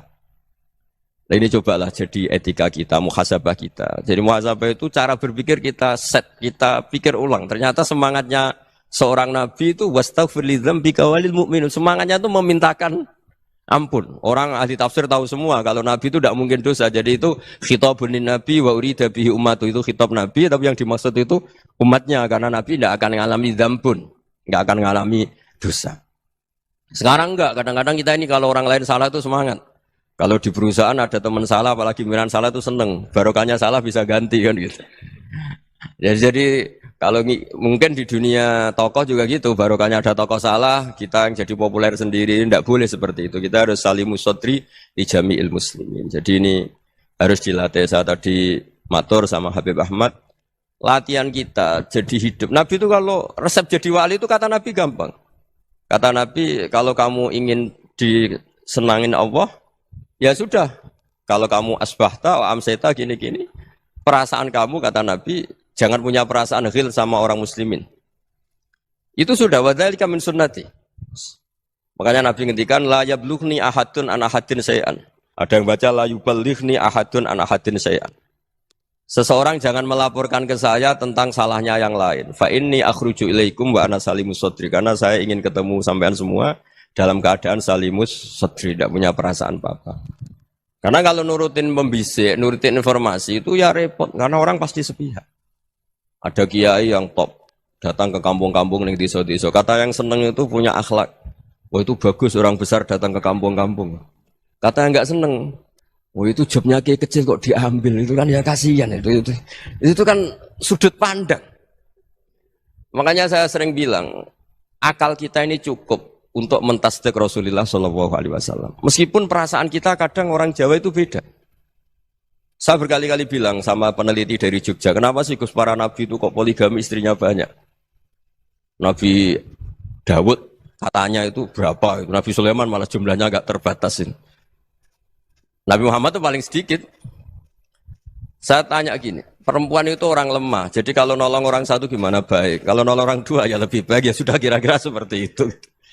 Paling tidak akal kita masih tahu, kalau orang baik, itu kan mesti baik. Nolong orang satu baik, nolong orang dua ya lebih baik, nolong orang tiga lebih baik. Tapi kalau kamu orang nggak baik, satu saja kamu terlantarin, kamu miskinkan, kamu ya tinggal diukur kan. Kalau orang baik, nambah baik. Tapi kalau orang buruk, tambah buruk. Nah itu akal. Akal kita bisa menganalisis kenapa sih nikah itu ada yang poligami, ada yang enggak. Ya sudah, ukur saja diri kamu. Misalnya kayak saya elek keriting, rabi terus, memperbanyak wong elek, orang perilaku netok, raine dadi elek kabeh gitu. Tapi nak kowe ku ganteng, alim, ganteng, sugih, anake ganteng-ganteng, berhubung kowe saleh ahli swarga kabeh, Mertua yo bangga karena karir kamu meyakinkan. Ini mertua kamu aja gak bangga mau nambah. Ipar gak bangga, mertua gak bangga, desa kamu yang kamu wayai juga gak. Beda dengan Nabi ketika nikah Juwairiyah itu gak ada pernikahan sebarokah Nabi dengan Juwairiyah itu. Azharu Rasulillah, di situ habis perang banyak tawanan gara-gara jadi besanya Nabi langsung dibebaskan semua karena Azharu Rasulillah. Sekarang besanya Kanjeng Nabi. Dulu Abu Sufyan mangkelnya bukan main sama Nabi. Gara-gara putrinya dinikah terus langsung jadi. Kalau kamu kan enggak, nikah satu, nikah lagi. Satu kampung musuh kamu. Karena istri pertama ya cemburu, yang kedua agak bangga. Wah itu selesai itu. Di dunia wal akhirah. Maksud saya, nganalisis Islam itu harus pakai akal. Dan akal yang dipakai, ini saya bawa ke kitab Ihya, adalah pikiran-pikiran para ulama. Makanya ketika Imam Ghazali ketika ditanya, fakaifa bi muslimin fasikin, asawwaha fi jami'i amri. Kalau kayak ketemu orang fasik, orang Islam tapi fasik, perilakunya enggak ada yang benar. Kata Imam Ghazali jawabnya lucu, aneh. Ma min muslimin illa wa islamuhu ta'ah. Tidak ada orang Islam kecuali dia mau Islam, membenarkan Allah dan Rasul itu sudah taatnya dia. Kok kamu tidak bisa melihat taatnya dia? Dia pikirannya kan ini pemabuk, ini tukang apa. Tapi kata Imam Ghazali, sebenarnya kamu masih bisa berpikir positif. Ma min muslimin illa wa islamuhu ta'ah. Tidak ada seseorang Islam ketika dia milih Islam itu pasti ada taatnya, yaitu tasdik pada Allah dan tasdik kepada Rasulullah sallallahu alaihi wasallam. Jadi dengan pola seperti itu, maka di antara guru-guru kita yang modern ya di era Mbah Maimun, di sini ada Habib Ahmad. Habib Salim, syair yang sering dibaca beliau adalah ada orang munajat sama Allah, ini cerita munajat. Itu orang itu ngendikan gini. Ana mutnibun, ana mukhtiun, ana asi. Huwa rahimun, huwa ghafirun, huwa afi. Ya Allah, saya mukhti, saya orang yang salah. Ana mutnib, saya orang yang dosa. Ana asin, saya sering maksiat. Tapi engkau ya Allah, engkau ghafir, pemaaf. Engkau rahim, maha pengasih. Engkau afin, yang mudah memaafkan. Terus kata orang ini, ya agak kurang ajar, tapi saking senengnya sama Allah. Qobal tuhunna salasatan bisalasati. Ya gini saja ya Allah, sifat engkau diadu dengan sifat saya. Engkau Tuhan, Gusti, enggak boleh kalah katanya. Terus wasatahliban ausofu ausofi, dan engkau pasti pemenangnya. Gitu. Jadi ada orang rayu Allah dengan cara seperti itu ya ada ya. Saya ini manusia, salah saya banyak. Engkau ampunannya banyak. Engkau Tuhan, Gusti, enggak boleh ampunan Anda, ampunan engkau kalah dengan salah saya. Enggak boleh Tuhan kok kalah. Nah, jadi untuk supaya orang punya harapan gitu. Banyak juga wali-wali yang jadab ketika datang ke makam Rasulullah SAW. Itu kalau dongo ya agak kacau sebetulnya, cara syariat agak kacau. Ya Allah, engkau punya dua pilihan. Jika engkau menjadikan saya soleh, surah habibu, yang senang kekasihmu, yaitu Rasulullah SAW. Tapi jika engkau menjadikan saya fasik, surah aduwuk, yang senang itu setan. Monggo jenengan mau menyenangkan kekasih jenengan, mau menyenangkan musuh jenengan, monggo. Jenengan bebas kok memilih. Nah, mestinya Allah ya senang menyenangkan kekasihnya. Jadi ya, intinya Allah dipaksa untuk menjadikan dia orang soleh gitu. Jadi kayak kemarin itu Pak Bu siapa? Yang kesini itu yang sama jenengan. Kuliah kesini itu sama Habib Ahmad. Saya pertama enggak mau, lama-lama Habib Ahmad. Ini gimana Gus? Orang taunya saya dekat jenengan, kalau enggak kasih saya waduh. Ini kayak doanya wali yang tadi. Enggak punya pilihan, Bu. Enggak ada pilihan ini. Jadi saya mohon muhasabah itu dimulai cara berpikir. Makanya di sini sebetulnya tag ini supaya dapat barokahnya Ihya, ini kitab yang disenangi para habaib, para ulama. Sebetulnya tag di muhasabah itu redaksinya gini ya, yang lengkap. Hasibu anfusakum qabla an tuhasabu, wazinuha qabla an tuzanu, wa tahayya'u lil ardil akbar. Jadi ada kata wazinu, jadi ukur. Perilaku Anda ini diukur, ditakar. Misalnya kita sebagai suami kan ya punya hal-hal yang kita tidak ideal. Cara wong Jawa mesti pesek. Cara rezeki ya pas-pasan. Dan kita juga kalau makanya enggak boleh tanya istri begini, apa saya cinta pertama Anda? Pasti Anda kecewa. Orang jadi istri hanya korban terakhir gitu. Sudah. Karena orang kalau ngelamar kemana-mana enggak jadi, yang jadi istri itu pasti korban terakhir gitu. Jarang istri pilihan pertama, jarang. Ayo semua yang nikah. Rata-rata itu pilihan Anda pertama Pak, dari sekian ditolak di mana-mana terus. Ya perempuan terakhir. Kamu juga korban terakhir. Gitu. Itu wali-wali dulu kalau ngandani kita itu sederhana. Antal ini masyhur diceritakan Habib Zain bin Semit dalam kitab Al-Manhajus Sawi. Anta lam tajid min nafsika kullama turid. Fa kaifa turidu min ghairika kullama turid. Kamu yang ingin ideal saja kamu tidak menemukan pada diri kamu untuk menjadi ideal. Kamu kan ingin ganteng, ingin punya uang banyak, ingin perilaku Anda sempurna. Anda saja yang punya keinginan tidak bisa mewujudkan keinginan Anda sendiri. Fa kaifa turidu min ghairika ma turid. Jadi anta lam tajid min nafsika kullama turid. Fa kaifa turidu min ghairika kullama turid. Kamu yang punya keinginan saja. Misalnya saya ingin punya uang banyak, perilaku saya selalu benar, enggak pernah salah. Loh, saya yang ingin saja dengan diri saya enggak bisa untuk benar terus. Kok kamu berharap orang lain selalu benar? Jadi anta lam tajid ya sama. Kalau kamu menuntut istri kamu itu ramah, neriman. Apa kamu neriman sama wajah istri Anda gitu? Engko yo pola ning dindi jajaki sana jajaki sini kamu sendiri ndak kona apa. Jadi itu nasihat yang luar biasa. Anta lam tajid min nafsika kullama turid, fa kaifa turidu min ghairika kullama turid. Kamu mau menghormati semua orang, ndak mau kan? Kemudian Anda berharap semua orang menghormati kamu. Kamu tidak ingin kan orang lain semua menghujat kamu. Sementara kamu enak aja menghujat orang lain. Makanya Rasulullah SAW itu luar biasa ketika bikin kaidah sosial. Apa la yu'minu ahadukum hatta yuhibba li akhihi ma yuhibbu li nafsihi. Jadi kalau ukuran iman itu sederhana. Kalau sesuatu itu baik, nyaman bagi Anda, ya bayangkan itu pada teman Anda. Misalnya Anda bangun tidur sudah acak-acakan, nggak punya uang, utang jatuh tempo, kan nggak ingin ketemu orang. Ya kamu jangan bertamu ke jenis ini karena dengan kamu yang alami juga gak siap ketemu orang. Makanya ada Habib Alim itu dilapuri sama seseorang. Beb, dulu teman saya itu ketika saya kaya itu sering main ke saya. Setelah saya miskin, mereka tidak main ke saya. Kata Habib itu bagus, sunau begitu itu bagus. Coba kalau kamu dulu kaya, teman kamu main kan kamu gaya. Di rumah ada makanan, bisa hormat tamu. Setelah kamu miskin jadi buruh manol di pasar atau buruh bikin boto, teman kamu datang, malu enggak kamu? Mendingan gak datang gitu. Akhirnya baru, oh ya alhamdulillah kalau gitu. Loh iya kan dulu teman kita datang, kita ada Alphard, istri cantik, rumah bagus. Lah kita miskin, buruhnya orang pas dibentak-bentak, teman kamu udah datang. Milih datang kamu enggak kalau setelah kamu jatuh? Enggak kan? Jadi barokahnya ilmu itu terus. Ya, tapi kadang-kadang orang tuh, wah setelah saya miskin teman-teman enggak kasih ke sini. Ya kalau kamu sudah jatuh, teman-teman kamu situ jadi tontonan. Ya mulai sekarang cara berpikir itu dirubah. Dulu yang namanya kiai itu kalau diundang orang itu ya agak-agak senang. Semenjak saya itu agak rubah. Mengundang kiai, ngatur kiai itu tak haram-haramkan ya ada lumayan lah sekarang itu sudah mulai agak beretika. Dulu itu ngundang tuh tanggalnya ditentukan, jamnya ditentukan. Enggak mikir apa kiai saat itu nganggur, enggak. Punya wadifah, enggak. Dia milih tanggal yang dia nganggur, enggak mikir masa itu kiainya nganggur apa. Enggak. Ya saya hanya cerita aja, kamu tersinggung ya monggo, boten ya monggo itu kan. Jadi saya mohonlah supaya tadi saya juga matur ke Habib Ahmad. Jadi untuk orang merasa ikut sunnah Rasul itu gampang sekali kata Sayyid Muhammad. Dulu Nabi berpakaian ala daerahnya. Kalau mikot ya pakai mikotu baladi.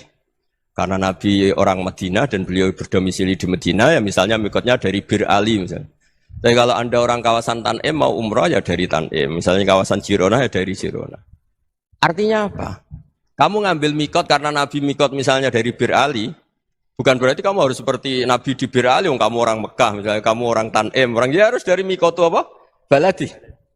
Sama makanya di fikih-fikih itu kalau tahnik anak. Nabi orang Arab. Halawiyatnya kurma ya kurma. Kalau orang Jawa sedegan. Semua podo-podo. Ya podo-podo manis. Jadi ini tabaruk sama Sayyid Muhammad, ini ada murid beliau, Habib Ahmad, sahabatnya. Supaya orang itu merasa ikut Nabi itu gampang sekali. Ini sahabatnya di halaman tadi disaksikan Habib Ahmad 433 di kitab apa ini? Manhajus Salaf fi Fahmin Nusus. Itu kata Sayyid Muhammad, wa kanat sunnatu Rasulillah annahu yat'amu ma yajiduhu fi ardi wa yalbasu ma yajidu wa yarkabu ma yajidu mimma abahu wa ta'ala. Faman istamala ma yajidu fi ardi fa huwa al-muttabi' lis-sunnah. Kama anau hajjal baita min madinati. Faman hajjal baita min madinati nafsih fahuwa al-muttabi' li sunnah. Wa illam takun hadhil madinatu tilka. Jadi intinya misalnya Nabi dulu itu ngasih sedekah kepada fakir miskin ya pakai dinar, dirham. Ya kalau orang misalnya sedekah pakai rupiah ya sudah ikut sunnah Nabi. Jangan, lu Nabi pakai dinar loh, kamu kok pakai rupiah. Dulu dinarnya Nabi udah ada tulisannya Bank Indonesia, kamu kok ada tulisannya Bank. Ya tidak ada seperti itu. Ya jadi misalnya Nabi sedekah pakai tamar atau pakai al-aqid, ya kita pakai beras, pakai apa. Supaya orang tuh bahwa Rasulullah itu milik kafatal linnas, milik semuanya. Sehingga merasa ikut sunnah Nabi itu ya semuanya. Makanya dulu Mbah Mun kalau motivasi saya supaya bombong, kalau orang Jawa bilang bombong. Wong Jawa itu mesti ono wong alim. Beliau menyontohkan mas itu Mbah Fadol, Senori, Mbah Ihsan Jambes. Itu bisa ngarang-ngarang kitab luar biasa. Padahal beliau bukan orang Arab. Imam Sibawai itu orang Persia. Imam Ghazali orang Tos itu juga ikut Persia. Kata Imam Mun, wong sing ora Arab lah mesti untuk jatah alim kata beliau. Karena Nabi itu diutus kafatal linnas. Nanti kalau orang yang alim itu Arab tok, berarti tidak ada perwakilan dari Afrika, dari Asia Tenggara, dari mana-mana. Makanya karena Nabi statusnya itu kafatal linnas. Jadi kita harus bangga sebagai Muslim, sebagai orang Indonesia karena misalnya Wali Kutub dulu terkenalnya hanya ada di Yaman, di mana. Ternyata pernah ada juga di Indonesia dan seperti Habib Abu Bakar Segaf Gresik. Jadi ya artinya kan tetap orang Indonesia meskipun beliau zuriyah Rasul kan ya sudah orang apa? Orang Indonesia. Zuriyahnya Habib Ali Simtuduror sekarang di Solo. Jadi Indonesia juga dapat alawin banyak dari Sadatinal Alawin juga banyak. Jadi saya mohon barokahnya ngaji seperti ini. Melihat orang lain tuh gampang, bayangkan tuh kalau anak kamu. Makanya Nabi, nanti kalau nggak percaya lihat di Hikam nomor 15 di kitab saya itu. Di situ dijelaskan oleh Hikam, jangan-jangan semangat Anda pada orang yang maksiat, pada orang yang keliru supaya dihukum itu karena kebetulan itu udah anak Anda, itu udah keluarga Anda. Coba kalau itu keluarga. Makanya kalau saya guyonan di Jogja itu, ada pembantu mecahkan piring terus dimarahi majikannya. Saya mesti guyon gitu, pasti itu pembantunya tidak cantik. Kok bisa Gus? Andai kan cantik dan kamu senang mecahno piring satu, piring 1000 ora iso ngamuk kowe. Ternyata ngamuknya itu karena mecahkan piring apa karena plus tidak cantik? Coba jawab para lelaki ini. Kamu marah sama orang maksiat tuh karena maksiat karena plus itu udah anak Anda. Bayangkan kalau itu anak Anda. Itu hebatnya Rasulullah SAW karena kita yang salah pun kadung umatnya. Nabi tetap ngasih fasilitas syafaati li ahlil kabair min ummati. Kayak apa baiknya Nabi? Tidak ikut maksiat tapi ikut fasilitasi ngasih syafaat.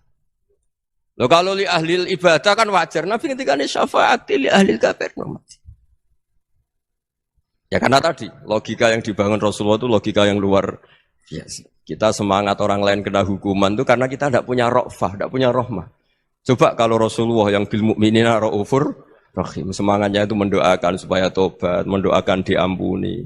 Dan itu juga yang diperintahkan oleh Allah Subhanahu wa taala, wastaghfir li dzambika walil mu'minina wal mu'minat. Ya semoga barokahnya ngaji ini, barokahnya Habib Ahmad, barokahnya Maulid Simtuduror, barokahnya semua kitab madaih Tibak Berjanji semuanya, barokahnya Ikhya, barokahnya Said Muhammad, barokahnya guru kita semua Mbah Maimun, bapak saya. Kita ini ngikuti manhaj, ya, ngikuti apa? Manhaj. Saya sering didhawuhi Mbah Mun, kenapa ihdinas siratal mustaqim bukan siratoka, bukan jalan engkau ya Allah, karena Allah itu enggak bisa kamu tiru. Allah itu tidak tidur, tidak makan, tidak kesel, tidak capek. Yang bisa ditiru itu siratal ladzina an'amta alaihim. Yang bisa ditiru manusia ya niru manusia. Karena Allah itu tidak bisa ditiru, makanya ihdinas siratal mustaqim siratal ladzina. Dan niru siapa? Niru guru-guru kita. Termasuk niru cara pandang. Jadi misalnya ada orang awam di rumah itu hanya delok reng, delok tikus liwat, itu kan kayak nganggur. Kok ora tahajud malah mendelok reng. Melihatnya jangan gitu. Huwa tarokal ma'asiyah. Dia di rumahnya tidak dugem, tidak kemana-mana. Dia berarti malam itu tarkul ma'asi. Tidak nyopet, tidak garong, tidak ke tempat maksiat.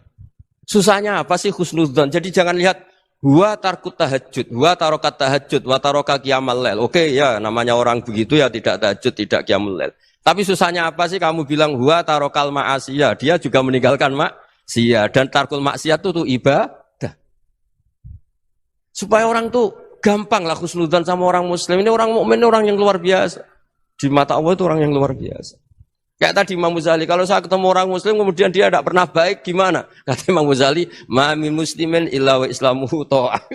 Tidak ada orang Islam ketika dia mentasdihkan Allah dan Rasulullah, berarti dia juga punya taat. Ya ini latihan saja, sing iso nglakoni Habib Ahmad kula namung cerita mawon. Kula cerita secara akademik, saya punya kitab, saya baca dan alhamdulillah kita paham barokahnya para guru dan supaya terbiasalah. Sebaik-baiknya ibadah husnudzon billah wa husnudzon bil mu'minin. Soal tidak cocok ya diilmoni tadi ya, namanya enggak cocok ya jangan sering ketemu. Seperti Rasulullah SAW, beliau karena sangat mencintai Sayyid Hamzah, ketemu orang yang pernah begitu sama Sayyid Hamzah, ya beliau secara basyariah tidak siap. Tapi beliau secara cara bahasa sekarang, secara profesional, kalau beliau seorang nabi dan harus menerima tobatnya siapapun ya diterima. Saya meskipun dengan A, B gak cocok karena dia begini-begini sama saya, tapi saya ingat dia sholat, dia baca sholawat, dia mencintai Rasulullah. Ya kita hormat. Ya soal gak cocok ya di manage tadi ya. Zuruhiban tasdadhuban. Kalau gak pati cocok ya jangan sering ketemu bawaannya enak nanti. Ya semuanya itu diilmoni lah. Makanya ngendikane Ma'ruf Al-Qurhi ada yang baca Al-Kharqi, mangqala fil yaumi salasa marrat aw marham umat Muhammad kutiba minal abdal. Karena semangat mencintai siapapun satu hari sering baca marham umat Muhammad, wa ma asli umat Muhammad, wa ma tajawaz an ummati Muhammad. Itu mesti kutiba minal abdal. Dia pasti termasuk wali abdal. Maksudnya semangat mencintai. Ya dilatih lah. Misalnya Indonesia Power atau PLN, andai kan tidak ada PLN itu kayak apa? Orang nggak bisa ngaji, tidak bisa aktivitas, ya barokahnya ada PLN, barokahnya jasanya. Kita sadar, tidak semua kebaikan kita ini memenuhi keinginan orang banyak. Gitu. Orang banyak ingin listrik, ingin saluran apa, dan itu kadang yang mewujudkan orang lain atau kelompok lain. Ya karena itu manfaat ke orang lain ya kita doakan. Karena khairun nas anfa'uhum linnas. Sehingga kita terbiasalah ngakui orang lain. Seperti semangatnya Rasulullah SAW, semuanya itu didoakan, semuanya diinginkan kebaikannya. Bahkan Nabi gak putus asa sampai di akhirat. Ketika Nabi lain sudah putus asa karena sudah akhirat, sampai dimintai syafaat semuanya bilang nafsi, nafsi. Karena merasa semuanya enggak punya nyali di depan Allah. Karena ini sudah akhirat, sudah finish. Tapi apa Rasulullah? Analah. Ya udah, saya sanggup mensyafaati kalian.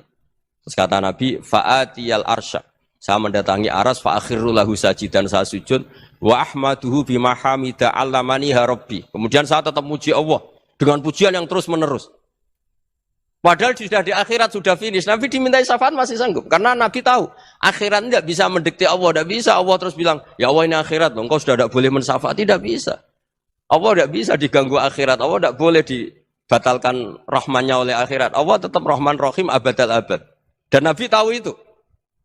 Makanya kata para ulama, fa Muhammadun ahmadu min ghairihi. Jadi Nabi Muhammad namanya dua, yang terkenal. Sebenarnya banyak yang terkenal dua, Muhammad sama Ahmad. Ketika Nabi punya nyali memuji Allah di akhirat atau sudah di akhirat, itu fa Muhammadun ahmadu min ghairihi. Ketika Nabi lain sudah tidak punya nyali muji Allah karena sudah akhirat, Nabi Muhammad tetap berani muji Allah di saat seperti itu. Makanya ahmadu di situ kata ulama itu af'al tafdil, fa Muhammadun ahmadu min ghairihi.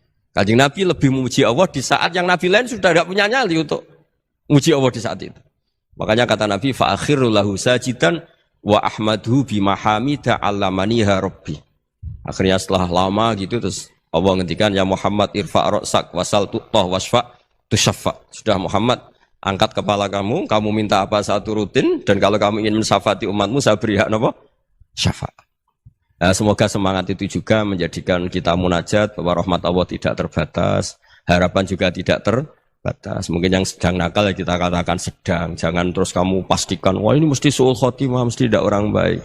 Tidak, agama ini liman kana yarjuwaha wal yaumal akhir, selalu bagi yang punya harapan. Ya, mungkin dapat barokah semua. Mantul dengan kata wassalamualaikum warahmatullahi wabarakatuh.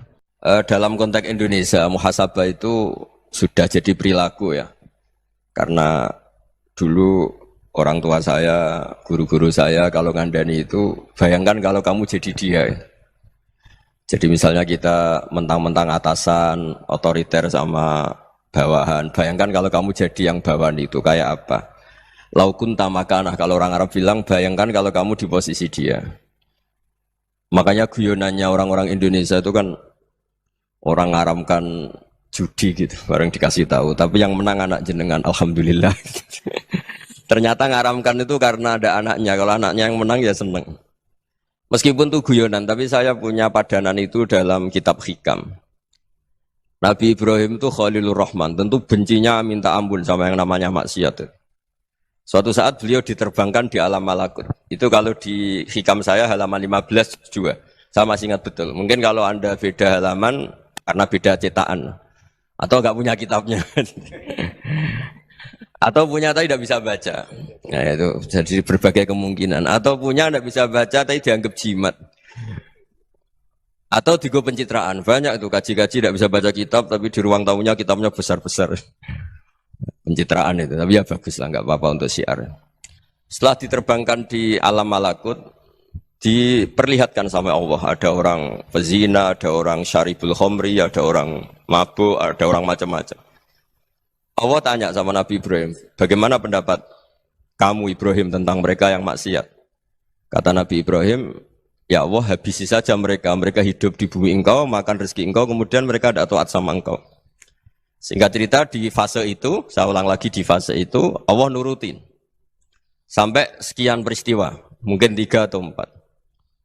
Sudah, setelah sekian tahun Nabi Ibrahim lupa peristiwa itu, kemudian beliau diminta menyembelih anaknya. Ini versi kitab Hikam. Memang versinya banyak tentang kenapa Nabi Ibrahim disuruh menyembelih anaknya. Ketika mau menyembelih anaknya, Nabi Ibrahim ragu. Huwa samratu fuadi. Anak saya ini buah hati saya, kenapa engkau suruh menyembelih? Terus kata Allah, apa kamu tidak ingat ketika kamu saya angkat di alam malakut, kemudian kamu usul bunuh-bunuh, saya tidak mempertimbangkan usul Anda, tapi kenapa sekarang saya merintahkan kamu mikir? Gitu. Terus, ya karena ini anak saya ya Allah. Terus kata Allah, rumang samu wong sumpukon mata ini gak gawean kau sing gawe kowe enak wae usul mata ini. Jadi sebenarnya saya yang bikin, kemudian Anda enak aja usul membunuh. Semenjak itu Nabi Ibrahim itu di eranya itu asfaqun nas, orang paling sayang sama manusia. Karena kadang kita keras itu ya kebetulan tuh udah anak kita, ada keluarga kita.